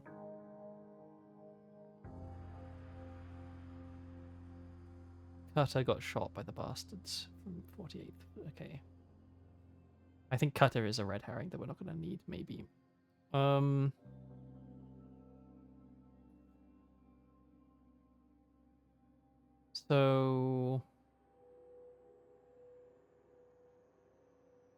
you got a new, stronger body. He has a gun. So this is his new body. So this is Elijah Sinclair, because he's got the gun, he's got the keys to the thing. Okay, well, he's got these pine cigarettes, right? Yep. So this is definitely Elijah Sinclair.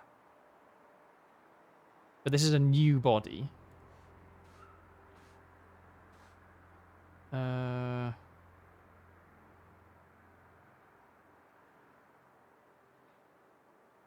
was a bit lonely here with just my old pal, Dirty William. So this guy had been here the longest. Then Dirty William is the middle.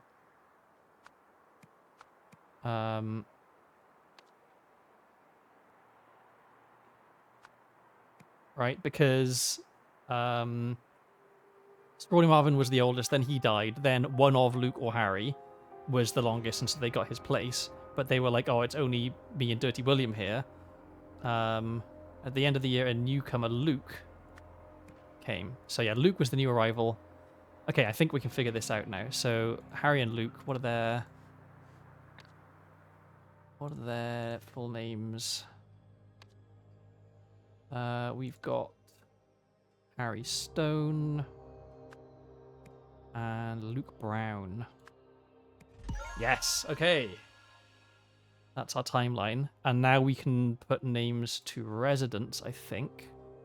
So you must be Harry Stone, because you were here the longest. You must be Dirty William, I think. Yes. And then Luke Brown. This is new Luke. Who took over the body of... no, this... what the fuck? I'm really confused. I know who all these people are. I know how long they've been here. I feel like I have an idea of what's happened, but is this... Because...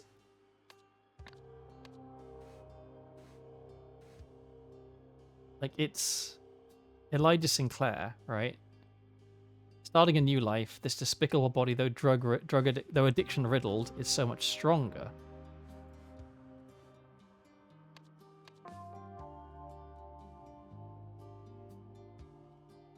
Stone.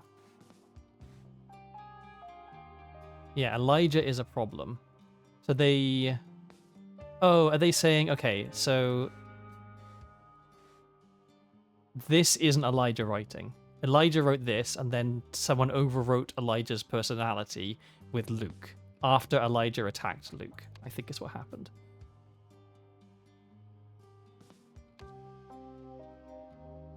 Appeared and something something.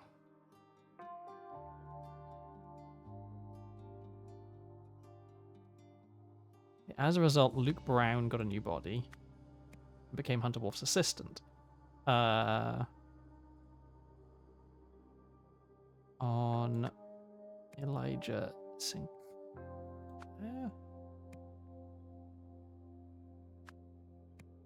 Oh, okay. Henry Stone. So, is what's happening when with the red eyes that happens to you if all of your memories are taken? That like it kills you effectively. Appeared and caused trouble. Yes. Okay. There we go. All right. Wow. Okay. I thought I was gonna have way more trouble with this. I mean, maybe I still will. But okay. In September, someone used the idol on someone to. This must be again take all memories. And then on someone who was on the sea breeze. It must be. Oh,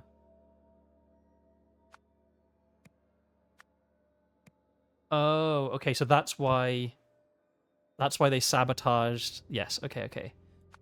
Sabotaged a synthesizer to avoid revealing a lack of musical skills. So, okay, that's what's happened here. That's what the boat is about. So this person is no longer actually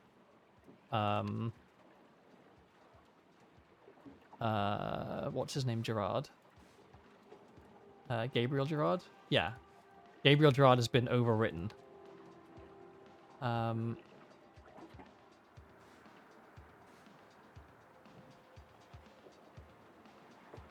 To receive an authentic experience and avoid legal troubles, use the equipment enclosed to tune in.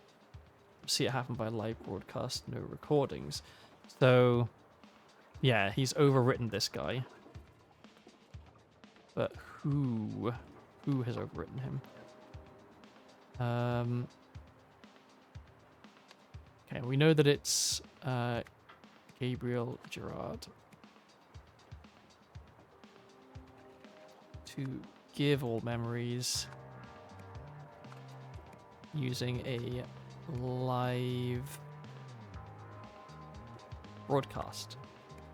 Okay. Was it Hunter Wolf? And it must have been on Harry Stone, because Harry Stone is the one with the fucked up eyes. And then Harry Stone is the person.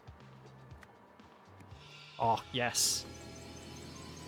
Oh, I might be good at this game. I really thought that was going to be so much more difficult. I thought I was going to be struggling with it for ages. I guess all the pieces just clicked. Okay. When the bandit Elijah decided to extort money from the dock's inhabitants, Hunter Wolf, who I suspect might be Jack Novak, set up a trap for him and used the idol to replace Elijah's personality with that of Luke Brown. A month later, Hunter Wolf remotely replaced Gabriel's mind with Harry Stone's. Okay.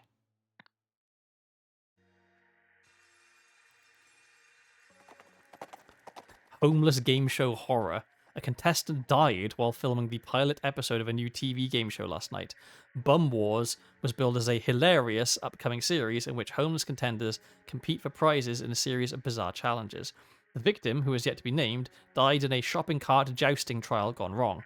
New Wells TV said it had made an error in judgment by funding the pilot and added that the show's creator, Gabriel Gerard, had a previously unblemished track record. So is this them covering up this death? CEO U-turn shock. The CEO of Hesperia's largest clothing company baffled investors by voting against his own plans yesterday. Textilian boss Darren Dixon had previously put forward a motion to build several new factories in the East, ignoring concerns about pollution and wage exploitation. At a board meeting yesterday, Mr. Dixon voted to scrap the project. Despite this, the original motion sailed through 12 votes to 1. They both failed again. Okay, so they... So this... Okay, and he's got Reddit. So this guy, Darren Dixon's been replaced with this guy. And yeah, Gabriel Gerard, we know, was replaced with Harry Stone. Okay. Jack. Yes, in light of our new discoveries, the potential for this technology to be abused should it fall into the wrong hands is scarily high, and our boss is an idiot. But I'm monitoring him, Tim, and Nathan, so everything's under my control. By the way, do you know where that moron has placed the empty square Lemurian disc? We should be careful when storing such things. Marie. Okay. Idle rules. So we've got... That's 1 minute. That's 1 day. 3 days. That's 1 month. That is all. Red pips shows how much memory is stored on a disk. Disks never deplete. Maybe. Okay, we've got take. No, that's give. That's take. We've got memory. We've got heat. We've got matter. Oh, interesting. So drag the pictures into the comic. Oh, okay, I see. So we take memory. Oh, this is 1, and then 2. Your eyes go red, and your brain becomes empty. And this becomes red. And then we broadcast, and your brains become pink. Oh, wait, hang on.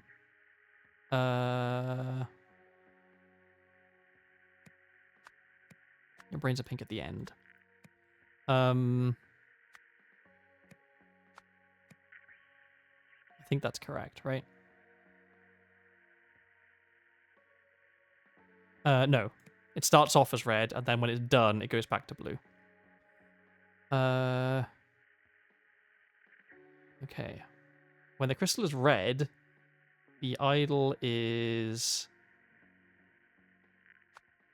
full,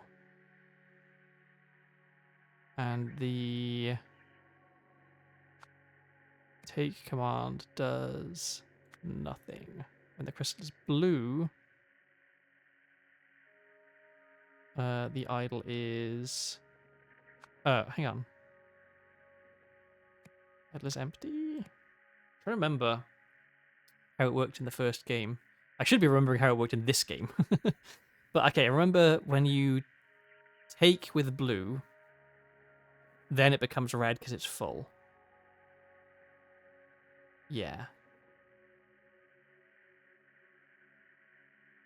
To empty the idol, use the give command on either an or a conscious person. An empty disc. Oh. Nary a mistake made.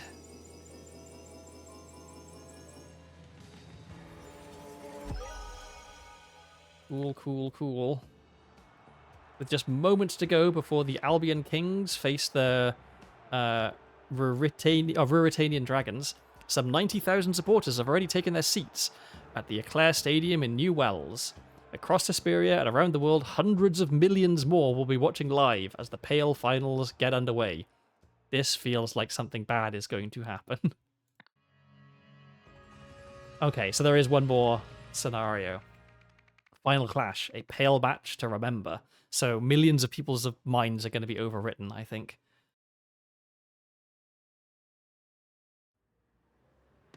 Okie dokie. And are they going to be overwritten with what's his name, Novak, the guy who we found dead at the very beginning, the famous scientist, possibly. Oh, no words, but 84 spots. Interesting. Oh my, that was disgusting. Whiskey flask. A bottle of soda that reeks of rotten eggs. Weird. 15269. Okay. Oh, we've got three times here. Idle user guide. If the focus crystal is blue, the idol is empty. If the focus crystal is red, the idol is full. If the idol contains information, to successfully use the give command, there must be a valid informational vessel within range. Either a blank Lemurian data disk or a living, awake human being. Brainwashing sports fans doesn't seem that hard. Maybe. For the idol to perform any function, the matter button must be switched on. It's locked. I don't like how they've made it look like cute. Okay, and it's set to 1 minute.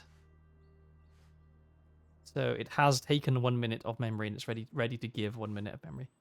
Upgraded security protocol. Since the attack of the empathy cult, which followed the dismissal of our cult's consultant, we must take every precaution to ensure the idol's safety.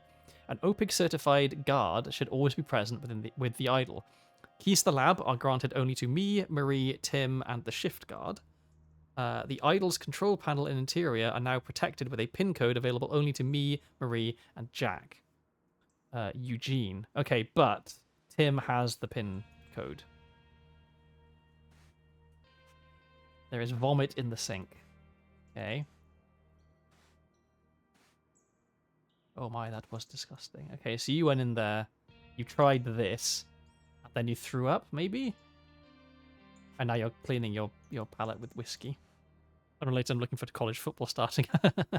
I'm really, like, fascinated isn't quite the right word, but like it's surprising to me how big college football is in the US, because that's just not a thing at all in the UK. Like, nobody gives a shit what the university sport teams are doing.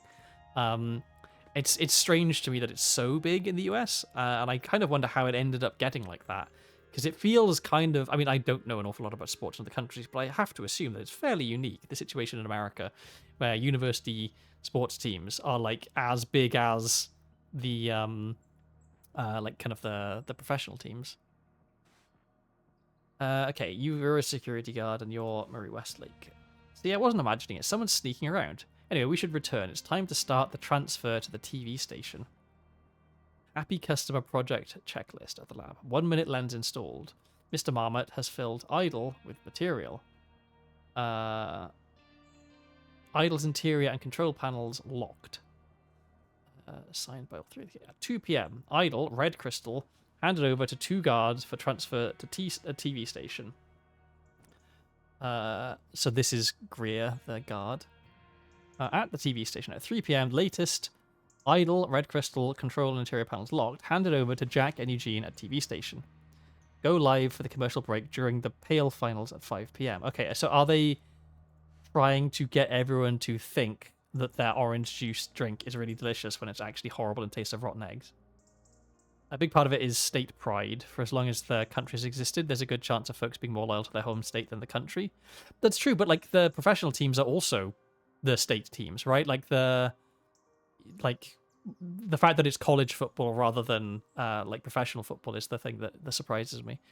Because that's certainly the same in the UK. Like people are very, well, okay, most of the time people are supposed to and expect and like generally do support their local team, but then you've got teams like Chelsea and Manchester United where people will just support them regardless of where they're from.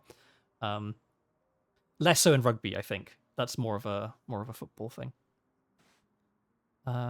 It must have been someone connected to those blasted hippies. They strike again. So this says, give memory, take... Oh, okay, so the hippies think this means, like, take hatred, give empathy or something, but they don't know how the machine works, so they've got it all wrong. Yeah, go Greer. Oh, and this is the house. There's a body buried here. Can I go back?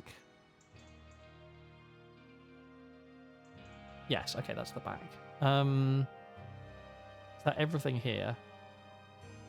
I don't think there's anywhere else for me to click here. I got both of those. I got that, and this just takes me back. Yeah, okay, so let's go later. So now it's 2:30. And so, yes, they've packed up the idol and they're taking it to... Okay, this guy is also throwing up. Oh, what the hell is this? Let's be Myson. This... Ugh, no idea what that means. There's the disc. Well, there's a disc. Oh, this is hidden in there. Okay, so he's... Okay, so this is a full disc. And he's got this, so he's going to be able to not use the 1 minute one. He's going to be able to use... Oh, okay, and it's blue because he's just taken the memories. Okay, so they wanted to get a minute's worth of memories from someone. Then the UK college scene could be great. I wouldn't mind catching a broadcast of a college rugby team. But the thing is that they're not that good. I mean, there are youth teams. So there's like, you know, the under 21s and stuff, and they can be all right. But like, they're not tied to any particular educational institute really. So there's still like youth rugby. But yeah, I don't understand cricket. Cricket, I feel like you can get really bogged down with cricket with the names of things. The actual way that cricket works is really quite straightforward. In fact, I will briefly describe how cricket works. So you have two teams of 11 players each. Similar to baseball, one team will have a turn at batting and the other team will have a turn at fielding.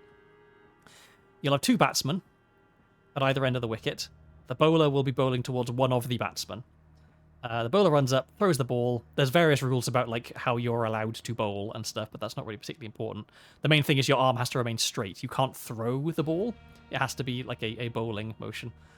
The batsman will attempt to hit the ball while the bowler attempts to hit the wicket behind the batsman. If the bowler hits the wicket and the little bits of wood on top of the wicket come off, the batsman's out. If the batsman hits the ball, well, even if the batsman doesn't hit the ball, the batsman can run to the other end. Both batsmen have to try and run back and forth. Every time they run to the other end of the wicket, they get a run. If the batsman hits the ball and it makes it across the rope at the edge of the boundary of the field, if it's touched the ground before it goes over the rope, that's just 4 runs automatically. If it doesn't touch the ground, it like just sails completely over the rope, that's 6 runs automatically. Once 10 of the batsmen have been gotten out, then you switch and the other team gets their turn at batting and the first team gets their turn at bowling. There's different types of cricket match. So in a test match, you play 2 innings, so both teams get 2 attempts at batting and 2 attempts at bowling. But in like shorter matches, you just get one turn at batting and 1 turn at bowling. There's a very like high pace, exciting version of cricket called 2020, where you play 20 overs. An over is 6 bowls by the bowler. So every 6 bowls, you swap ends, like which direction you're bowling at, so that if the batsman hadn't moved, then you would now be bowling at the other batsman. And so in a 2020 match, yeah, you there's 120 deliveries total for each team. And so there's 2020 is actually like, it's quite exciting because the thing in 2020, like a test match of cricket, which is played over multiple days, like you keep going until all the batsmen are out, or until the batting team decides we reckon we've scored enough runs, we'll like declare here, and then we'll try to get you out before you score as many runs, because well, yeah, there's various reasons to do that. But in a 2020 match, like, it's very unlikely that if you played conservatively that all the batsmen would be bowled out. But you don't want to play conservatively. You want to try and score as many runs as you possibly can in those 20 overs. And so, especially towards the end of a 2020 match, the batsmen will just be slogging every ball as hard as they possibly can, which makes it, yeah, pretty exciting. Yeah, and then there's like various rules about how you can get out. So if you hit the ball in the air and it gets caught, you're out. That's pretty straightforward. If the ball hits the wicket and the stumps come off, or the bails come off, I should say, you're out. If the ball would hit the wicket, but your legs get in the way, then you're also out. You can't just stand in front of the wicket and like not attempt to hit the ball. If you are running between one wicket and the other wicket and you haven't like made it all the way to the end yet, and someone knocks the bails off, then you're also out. There might be other ways that you can be given out, but those are the main ones. Yeah, it's not like that complicated a game, I don't think. It's just all the various specialized positions and the different types of ways that you can bowl the ball, and the different ways that you can hit the ball, and like the different kind of styles of batsman and bowler, like all this sort of stuff is where it gets complicated, I think. The actual game itself is relatively straightforward. There we go, that was my my cricket explanation. I'd say, so an old game is tricky because cricket games, especially older cricket games, tended to be very long. Like the classic, I'm biased because I'm British, but the classic cricket match is the Ashes, which is the test match played between Australia and England. So the England cricket team is actually the British cricket team. Like there are Welsh and Scottish people on the England cricket team. They're just called the England cricket team. So yeah, England versus Australia, but it's like it's a match that's played over multiple days. It's just really, really long and quite slow. Usually, like the end of it might be really exciting if the scoring ends up being quite close. But typically, test matches are very sort of slow, and it's a sort of thing where like it's nice to have it on the radio in the background while you're sat outside on a summer's day sipping Pimm's or something, right? But it's not something you would sit down and actively watch on television because most of the time, not a lot is happening. But a 2020 match can be like really interesting and exciting and not take that long.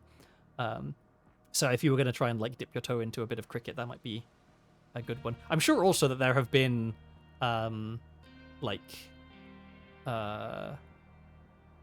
attempts made by people to be like, here is a beginner-friendly cricket stream or something where the commentators will not go too much into the inside of baseball, to mix my metaphors, of using all of the kind of the very specific to cricket words and stuff.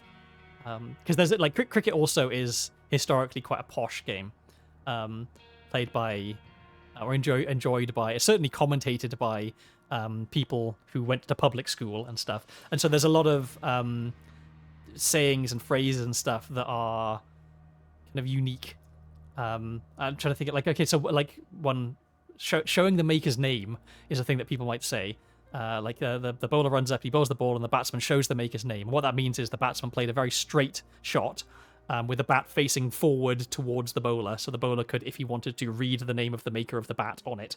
So it's just describing a straight shot, but in a very like a way that if you're familiar with cricket, you'll know exactly what it means. But if you're not, will be completely confusing. And there's a lot of that in cricket, unfortunately. So hopefully someone somewhere has made a kind of like a beginner-friendly cricket sort of experience. But yeah, I will say cricket can be boring. It can be exciting, and your experience will depend a lot on the individual match, but also what format of cricket you're watching. Yeah. Okay, that was a cricket diversion. Let's try and solve more things. So, okay, so someone is sabotaging. So they set it to give memory. And he got the memory of drinking the disgusting orange drink, I'm guessing is what happened.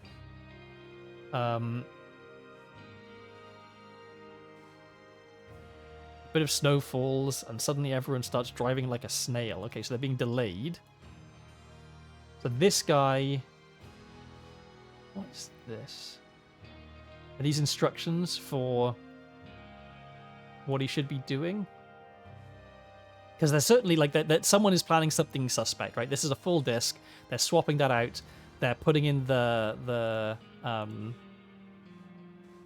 where they're going to, I assume, put in the take all to try and overwrite people's memories. That's it for here, I think.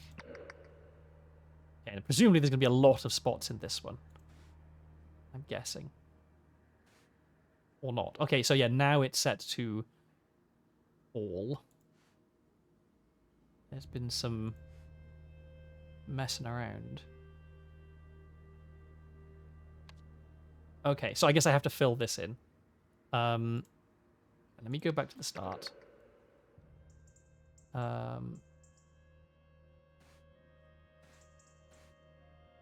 Happy customer project. Okay, so the 1 minute ends. Mr. Marmot has filled the idol with the material. So it's okay, so Mr. Marmot has already done it. But he is trying to do something different. Oh, is he trying to sabotage? So soda that reeks of rotten eggs. So he drank disgusting soda and then like vomited in the sink.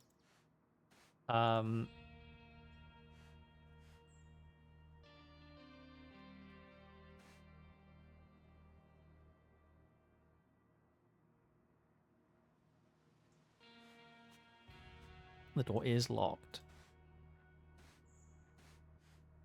Alright, so the goal of the OPIG Corporation's Happy Customer Project was to increase orange sales. To achieve this, those behind the project wanted to use the idol to give the memories of drinking orange with the drug euphoria. Oh, okay, that's what it was. Bluey had an episode about cricket. I didn't know that. I'm not surprised because Bluey is very Australian. I'm curious what the substance of the episode was. Okay. So okay, that's what it was. This ties back to the thing with the models. So I think that like Tim Spender is sabotaging this possibly by drinking disgusting orange and throwing up. Memories of drinking orange with the drug euphoria to the millions of spectators watching the Pale Finals. The project was invented and led by, I guess it must be Eugene Marmot. Yes. Okay, and now we can go to different days. Maybe. At each of these times, what did the idol contain, and who was the last person to have used it? Let me click on this so it stops making a noise. Okay. Yeah, okay. Let me fill this in. Where am I? Oh, the words are right here. Okay, shortly before Eugene and Jack left the laboratory. When the idol was loaded into security band, when it arrived. Okay, so before they left, idol contents.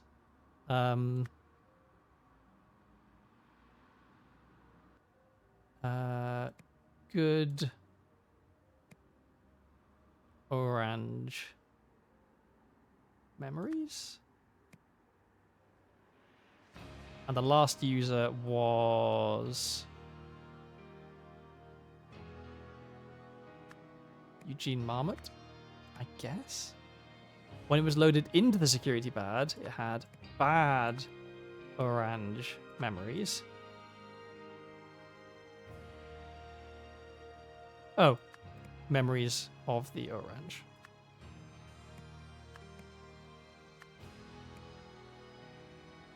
And the last user was Tim Spender, who for some reason was trying to sabotage stuff. When it arrived at the TV station, it had all memories of the square disc. And the last person to use it was the security Sergeant. Bam.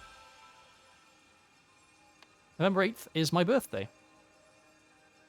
Let me just click on this to stop it from making noise. Okay. Oh, and these are previous dates. So this is leading up to the events. Okay, because it's October 3rd, then November 8th, and now we're on December 16th. Okay, what is this?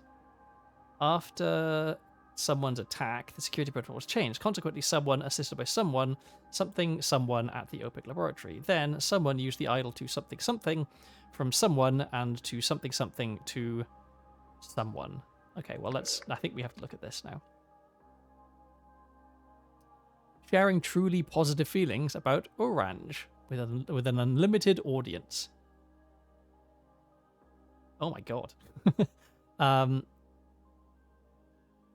Were they supposed to be wearing shirts that spelled out team, and then she attacked him, or was it supposed to be meat? Glad to hear it. He's even titled himself Head of Speculative Investment. With me in the room, he must not succeed. Hey, where's your secret, Tim? I've never seen Nathan fast-track a budget as quickly as he did with the Happy Customer project. Also, I've heard rumors that he regularly visits that lab of yours. Is that true? Because he hasn't done on-site trips like that in years. Anna. Okay, so he's... what's going on with him? I don't know. I know we've always had our differences, but you're right. We must take action. Just yesterday, that imbecile made me rearrange the lab's furniture using Feng Shui principles. Marie, your updated idol proposal is much more interesting now that you've placed the skills and obedience training within a military context. Oh my god. The army is our dream client, but the higher-ups will need to see a very convincing demonstration before they're willing to begin talks with us. I'm sure you will have a role to play working under Eugene, NH. So that's Hoyle, Nathan Hoyle, right? Yeah, Nathan Hoyle. Madam, don't make me use more force than necessary. Saying, your access card, madam, you're banned from the premises. You lied to me. You're my worst student ever. I thought you cared about spreading enlightenment, but you just want to shove an ad down everyone's throats. Beware, empathy will have its revenge. What a statement. Also, this music, it's pretty funky. The student has surpassed the master. Nothing can stop my rise to the top. You're fired. Oh, this guy. Is that... I'm guessing that's just like juice. This is very exciting. If the project succeeds, the implications are enormous. The consumer market is just the first step. I have much bigger goals in mind. Jack, do you think there's a distance or scale limit? Our stress tests have not discovered any limitations so far, Mr. Hoyle. I have a high degree of confidence in the project having successful outcomes. Okay. Can we do this one? After... where are we? No, Tessa Navarri's attack. Security protocol was changed. Consequently, someone assisted by someone...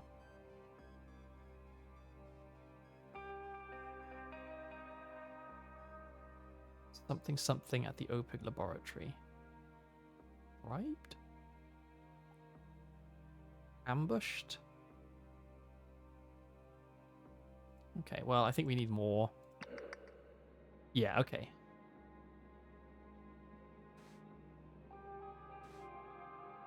Since William's departure, Hunter has been acting strangely. Long silences, seems confused or angry. It's worrying. Nonetheless, I will do everything to help my savior. My faith in Hunter's vision is unwavering, whatever that vision may be. November 7th, the savior is back and looks filled with determination and grace. I'm ready to do whatever is asked of me. I am a soldier of fate. It's intense. The man is not breathing because he's had all his memories removed and placed into... Don't worry about me, I can endure anything. I'll cut the rest of the tape myself. So they overwrote Bruce Myson's personality. This is Hunter Wolf. Good. You will have a very important role to play on our next step. So that's security guard's gun, and that's this guy's gun.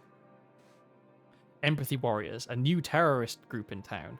Masked terrorists attacked a science laboratory with Molotov cocktails on Tuesday, November 2nd. The gang also spray-painted slogans on the building, which is owned by Olympus Pinnacle International Group, OPIG. An OPIG spokesman said the extremists fled when employees threatened to call the police. However, the company declined to comment on why it might have been targeted. Okay. So... Hunter Wolf. Assisted by...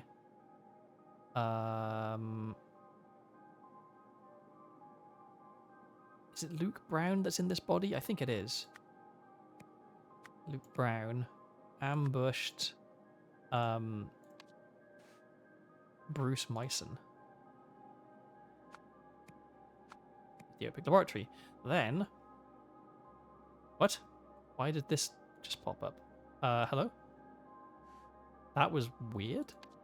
Then Hunter Wolf used the idol to take all memories from Luke Brown and to give all memories to Bruce Myson.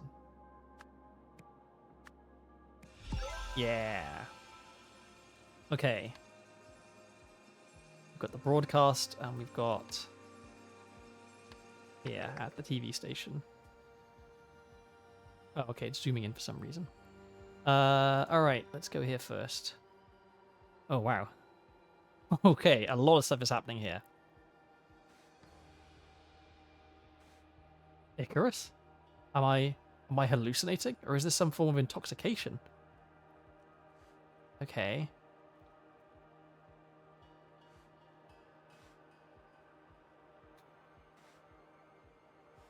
Right. Hands up. He's saying, You will pay for this. It's the HoloLive offices from Holo Graffiti. It's the windows constantly being smashed. Dear Nathan Hoyle, your proposal sounds very interesting. Let's schedule a demo of your new technology, and if it looks promising, we can talk next steps. General Hugh Stryker, Armed Forces Procurement Department. Okay. Ah! A bottle of lavender perfume. For empathy and love. Our job is done. Empathy has triumphed. Tessa, I'm with you. I also worry about what Eugene, or worse, Marie or Nathan, might do with the idol. The lab is now heavily guarded. The best time to stop them will be moments before the broadcast. We are scheduled to go live at 5:30 p.m. In the room, it should only be me, Eugene, and the actors. So, who is this person?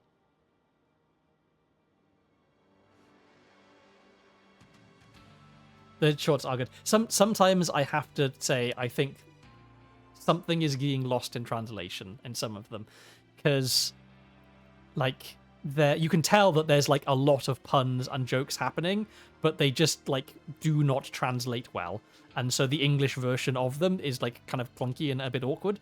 I remember seeing before like a breakdown someone did of like, here's what the actual jokes were and why they're funny, and it was like multiple paragraphs of explanation to understand all of the context. Okay, so this has been thrown out and all of the lenses are shattered. I just saw Nathan run in with security. Okay, so they've done all the bits. What is that ruckus in there? You also have a bottle of lavender perfume. Why?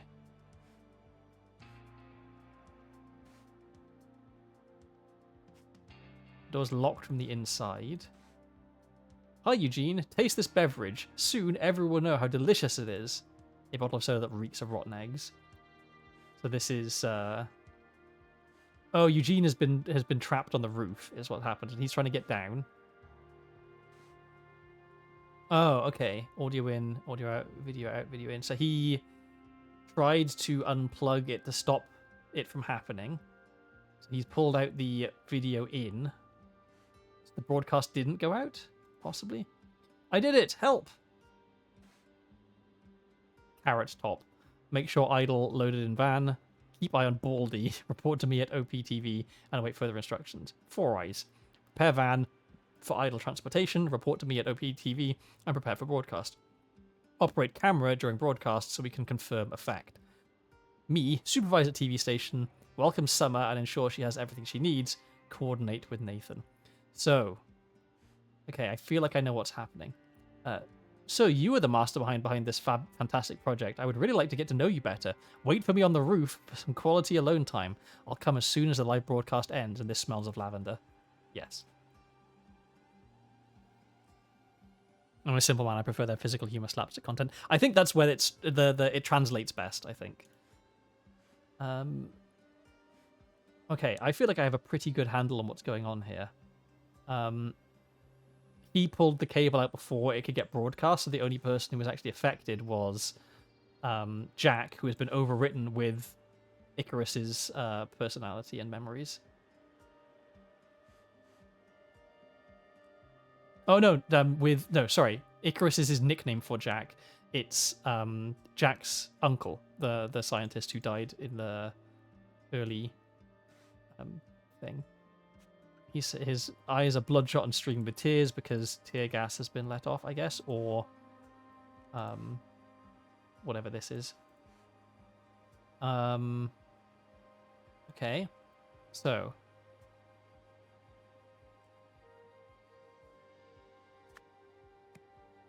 Tim Spender trapped Eugene Marmot on the roof.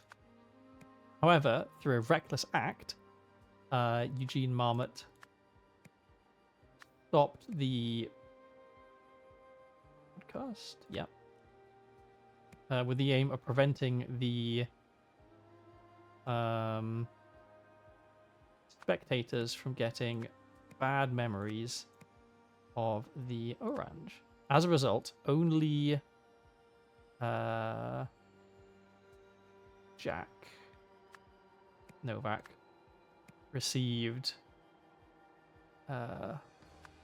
all memories from the idol.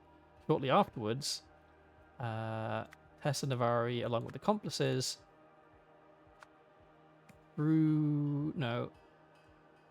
stormed the TV station and threw the idol out of the window. Here we go.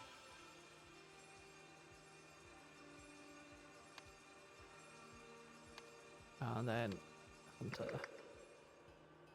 So we have to figure out who Hunter Wolf is, I guess. That's the last remaining mystery. Because I thought it was Jack, but it isn't. November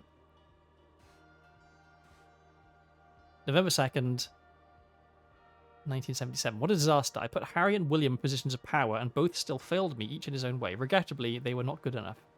And even if they had been, there are too many people in the world who are opposed to my goals. People who don't share my vision of how the world could be, or should be, and who cling to their old ways. It's too much for me, for just me and Luke. November 4th, 1977. I know what I have to do. It is done. Nothing should stop us now. The last thing left is preparing you and rehearsing our every step. So this is currently Luke. As you said, my savior, the greatest results require the greatest sacrifices. Okay. I'm still missing 2 places, apparently. Oh, here.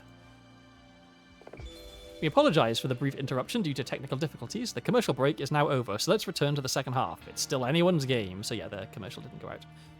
Okay. Posing as someone secretly experimented with the idol to find the best way of using it to educate everyone, prove humanity, optimize humanity. I don't know. After someone decided the only way was to turn everyone into a genius.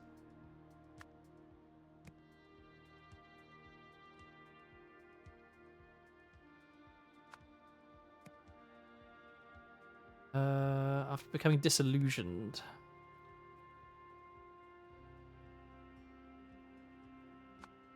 Does it educate humanity? To fulfill his plan,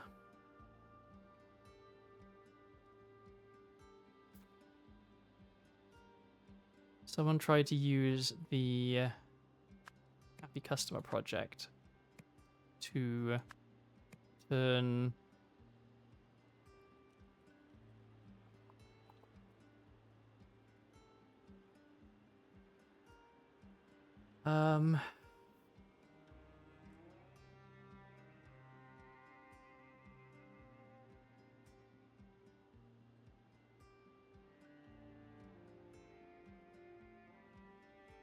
Millions of people, spectators, into Isaac Novak. However, because of what happened at the TV station, Jack Novak was the only person to turn into Isaac Novak. So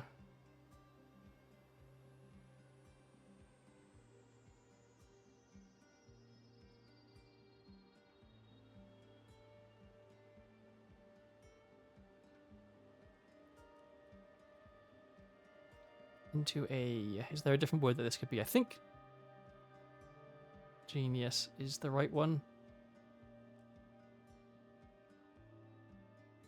Yeah. Posing as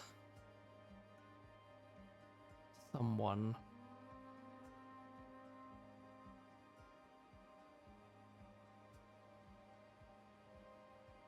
Posing as who is the big question.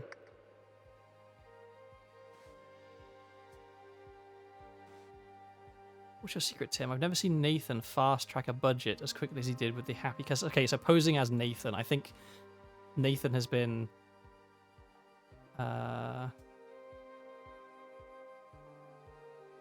Maybe Nathan has been taken over?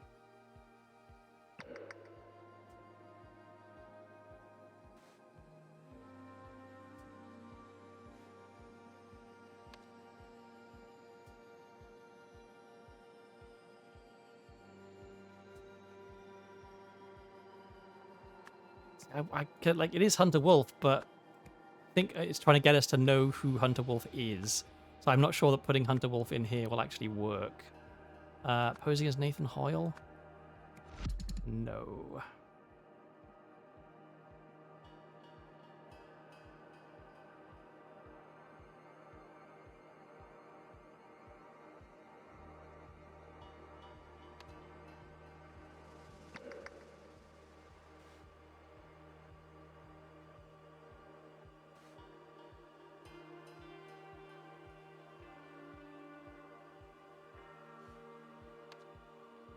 Not Nathan Hoyle.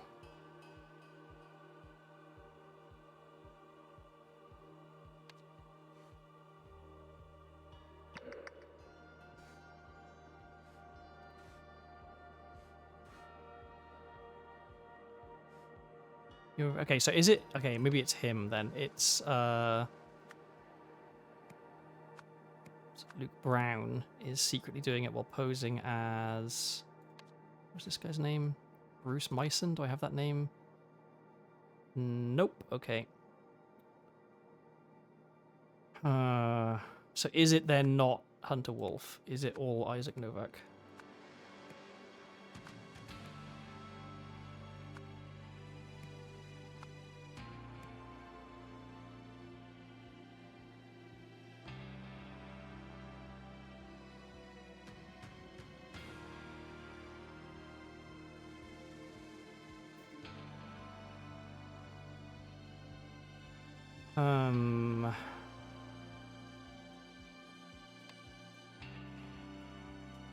Just the identities that I don't have, but I'm not sure. What are my clues?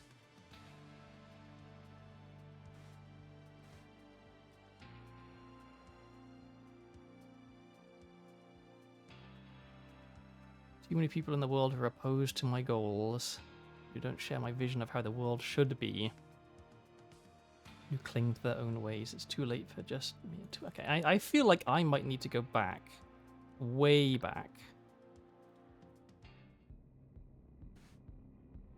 Ah, okay. Now this makes sense as to why he's crazy and speaking Lemurian. It's because he's Echo Secundus. Okay, that's what's going on there.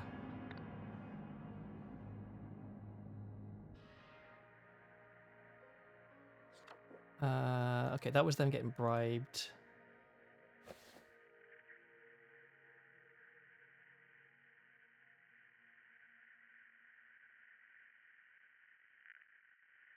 Advise contacting Hunter Wolf, who has a workshop in the Steelside warehouse and offers odd jobs to people. Hunter Wolf, unable to find this person. No traces in the Steelside warehouse or anywhere else in the docks. We're trying to find out who Hunter Wolf is. Okay, so whose body is in here? Luke Brown. Okay.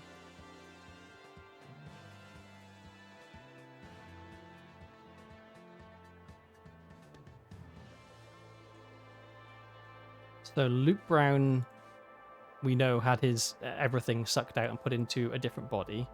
And then the same was done to Harry Stone.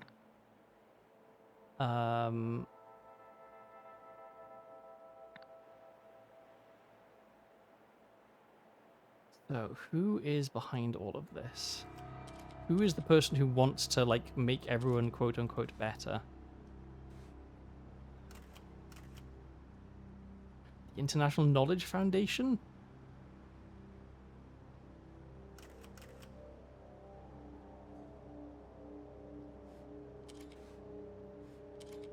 Is you're Elizabeth Novak, right? Yeah.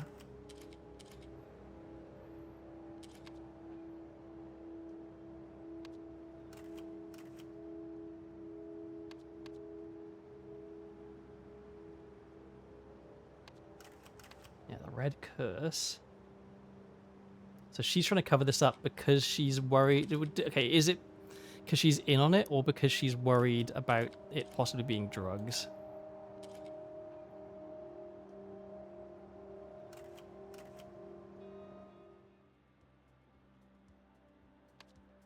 Do we have... Okay, Elizabeth Novak then, I guess. So Elizabeth Novak is the person behind all of this. Maybe.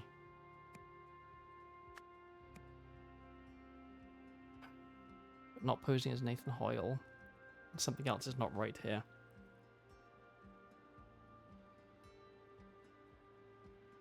So this is definitely right. This is right.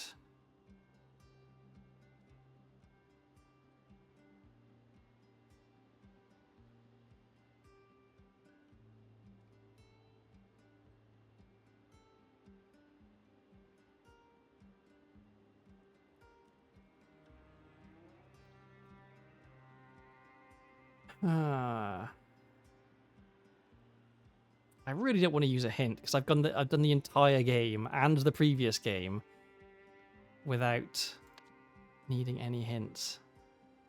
Is there anything I can use in here?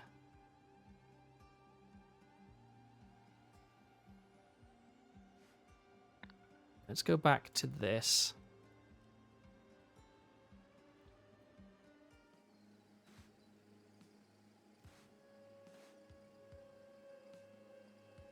I have a meeting at 45C Stockyard Street. That is the warehouse.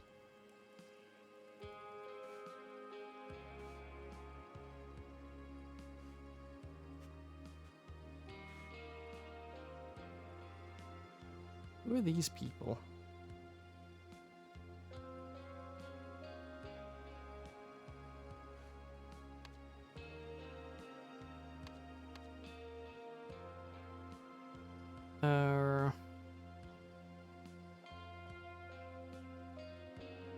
After being contacted by someone, Elizabeth Novak worried that everyone would think, okay, so I need to figure out who contacted her. I mean, well, it was Hunter Wolf, but, like, who was it?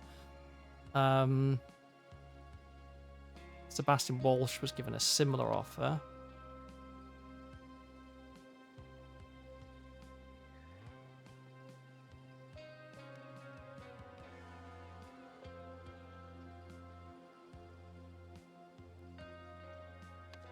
Okay.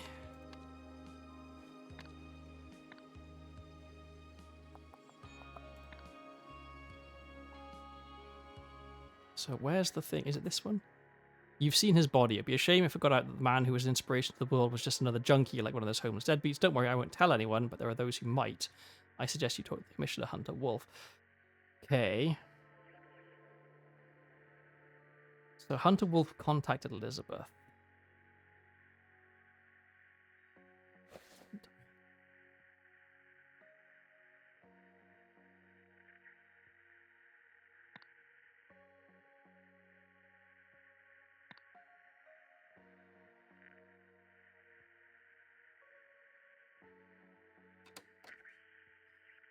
No, that's not anything.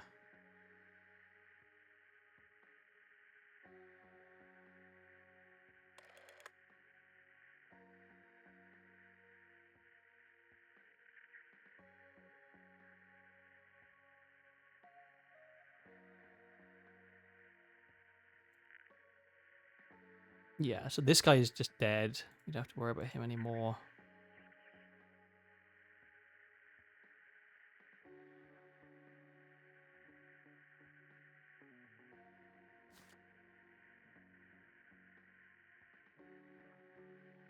Okay, I don't think it's that one.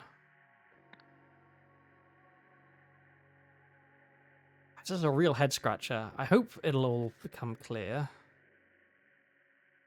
Uncle Isaac, look what I found in Mother's attic. Remember our first experiment together? I would have burned my eyebrows off if you weren't there to save me.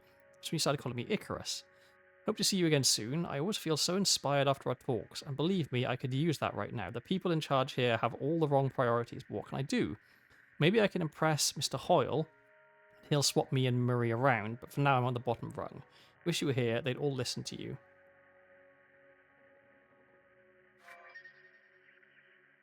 It's a weird noise.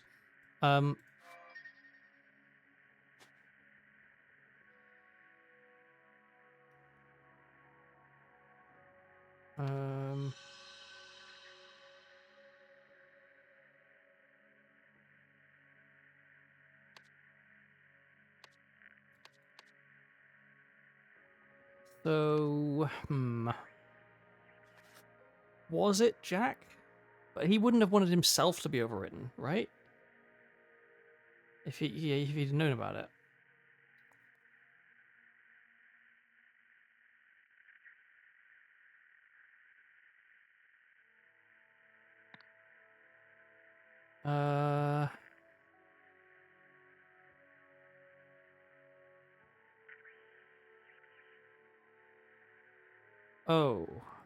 No. I remember the dance one, but I don't think that's related. So who is Hunter Wolf?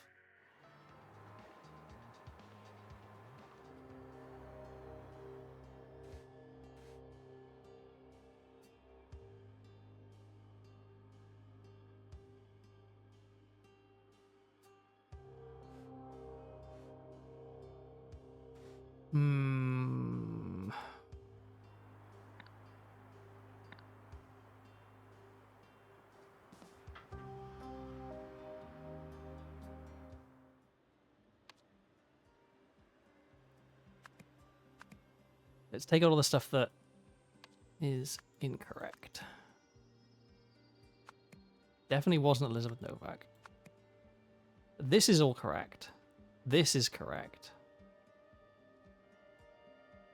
Posing as someone secretly experimented with the idol to find the best way of using it. Who secretly experimented with the idol?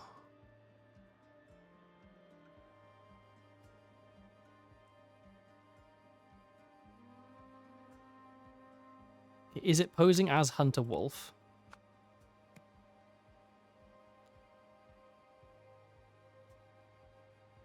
Okay, so it's not Testavari, it's not Tim Spender.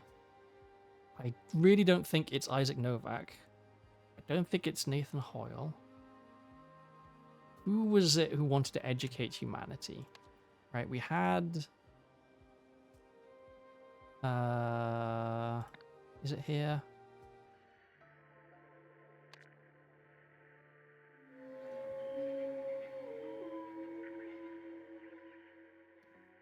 This is about the wolf.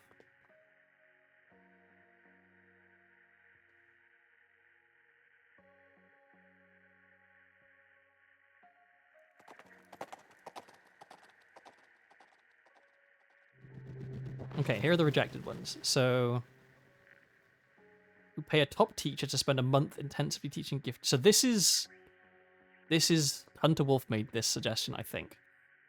So this was Tessa, rejected. This was Marie Westlake. Because then she changed her proposal to be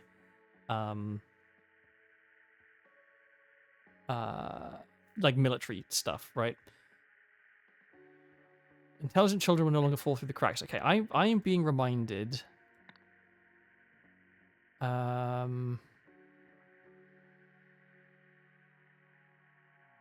This one, right?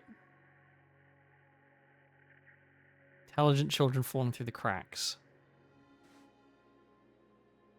Yeah, overqualified and ignored.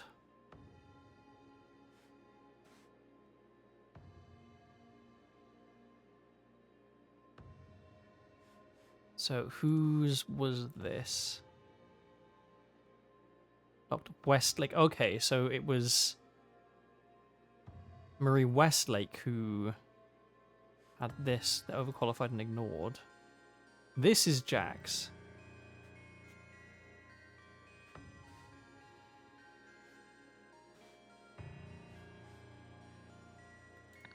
So,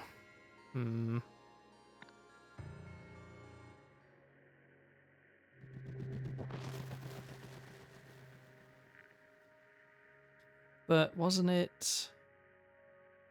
hang on. Where do I want to go? Yeah.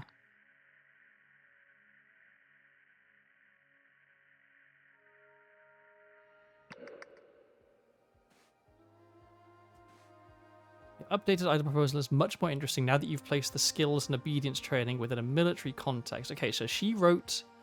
Okay, so she wrote that one. So the I guess was it Jack? Because he's the only other one.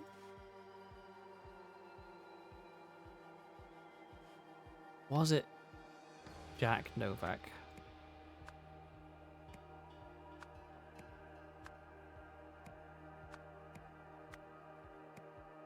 Yes. Okay, there we go. I guess I was thrown off because Jack Novak also got turned into Isaac Novak, which I would assume he wouldn't want to happen. To have his entire personality erased. But I guess, you know, if he was that... I mean, he was about to turn millions of people into clones of his uncle, so maybe he wasn't thinking too clearly. You've solved the scenario. When Jack realized that that Opeg did not want to use the idol to improve the world, he started a secret mission to do it himself under the pseudonym Hunter Wolf. After experimenting with memory and mind transfer, he came up with a plan to use Opeg's soda commercial project to turn millions of pale spectators into his uncle Isaac. But, thinking that everyone was about to receive spoiled orange memories, Eugene climbed the broadcast tower and stopped the transmission at the last moment. Soon afterwards, Tessa and her accomplice hurled the idol from a third-story window, smashing all the lenses inside. Madam, do not even think about starting a cult in a federal facility. Congratulations, Eugene, on becoming our new head of speculative investment. This is all your fault, Tim. And there is Toussaint slash Echo Secundus having escaped from prison. Uncle, if you're watching this, I hope you can forgive me. Please understand that I did it all for the betterment of humanity. So then, did he just, like, trick his uncle into sitting in front of the thing and sucking out all his memories? I guess he must have done. And then, yeah, they just... So it turned out Harry had not attended a single job interview. He wasn't the man I thought he was. No wonder he used Gabriel's body for such immoral purposes. But even when I did find a truly noble man in William, as just one person, he was unable to make a difference in Darren's body. I realized that for any meaningful change to occur, humanity needed millions more excellent individuals. And I had to be one of them. After all, how could I impose on millions of others a sacrifice that I was not willing to make myself? You know what? Fair enough. All that was left was to find the most ethical, intelligent, and educated person I knew. That's what I thought of you, Uncle. I love this trope. The trope of someone has a horrible plan and they're going to do something really, really evil, but they don't hold themselves as special in any way. That, like, they fully intend to be subject to the like the same effects that that they're imposing on everyone else. Like, had Thanos snapped himself, then I guess he would be fitting into that that category. I'm trying to think of other examples of it because I'm sure there must be some. And obviously, it doesn't mean that I agree with the person, but like I appreciate it when you have someone who is like extremely principled, even if they're principled and evil. Oh, there we go, and that is the credits. Cool. So there are DLCs for this game, and I might have to get them because I've been really enjoying the Golden Idol games. Also, I do want to 100% them. I wish that it wasn't so common for games to have the DLC achievements be part of the main achievements for the game. Because I want 100% games, but sometimes I don't want to have to buy all the DLC in order to 100% the games. Oh, I can speed this up. Okay. Apologies to all of the people in the credits whose names I'm skipping by and not reading. You all did great jobs, but I mean, honestly, who really reads the credits?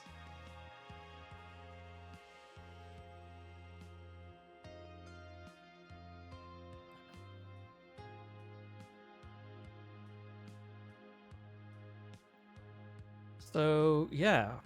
That actually took about the right amount of time. I think I was hoping for a 3-hour stream. Yeah, Betsy Richardson, let's go! I'm not going to be able to pronounce a lot of these names, I think. Yeah, because I looked at how many achievements are left, and I thought, okay, well, that's going to be about the same number of cases as special thanks to. Are those dogs, or are they just people? Or is the special thanks to a picture of a dog for some other reason? Yeah, I was hoping it wasn't going to be a super short stream, but I also didn't want it to be a really long one. I feel like 3 hours is like a good length for a stream. So this worked out pretty much perfectly. And I'm curious, though, is there going to be like a post-credit scene or something? Press anywhere to continue? I shall. Thank you for playing. You're welcome. Look at all the people. I'm sure if I had a better memory, I could name all of them. As it is, I can probably name like one. Okay, and this is just that. All right, cool. That is the game. Oh, there he is. There is Echo Secundus, I guess. Or at least he's wearing the same jacket and is on a motorbike, which is how we saw him. Curious, like, hey, if I... Does it tell me what the DLC is? Okay. The Sins of New Wells. The Lemurian Phoenix. The Age of Restraint. The Curse of the Last Reaper. Pirates, eh? Cool. Detective Past to gain access to all investigations. I see, okay. He was there the whole time. Okay, so there's 4 DLCs and you can buy them all in one. All right, well, I may end up doing that and we'll see. Maybe the DLCs, I can knock one out per stream. Okay, that's it for me. I need to go and have some supper, so let me find somebody to raid. Is anyone I'm following streaming? A few people. Let's see. I could raid Kumo. Yeah, let's raid Kumo. Do I have a raid message? I should sit down one day and like actually give some thought to how to make a raid message and whether I actually ever want to bother with a raid message, because I feel like it's the end of every stream. I'm like, should I do a raid message? What should my raid message be? And if I just made a decision one way or the other, I could have a standard raid message, or I could have no raid message ever, and then I wouldn't have to futz around at the end of the stream and figure it out. I reckon let's do no raid message.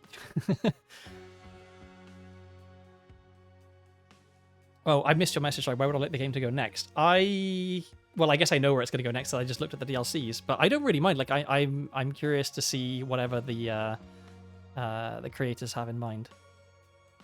But Oh, there you go. Thank you very much. You crafted your own raid address. Let me copy that. There we go. Make sure I've got it right. Cool. Yeah, I don't know when I'm going to stream next. I have stuff to do tomorrow, so I probably won't stream then. But maybe I'll try and do like Tuesday, Thursday in the week, depending on how my energy is. Because these shorter streams are easier, I think. Better to... less daunting to jump into. Thanks for sticking around, Punderful, in particular. I don't know, maybe there are other people here as well, lurking. If you are, thank you. I always appreciate it, even if you're not saying anything in chat. But in particular, Punderful, thanks for keeping me company. I do appreciate it. Let's go say hi to Kumo.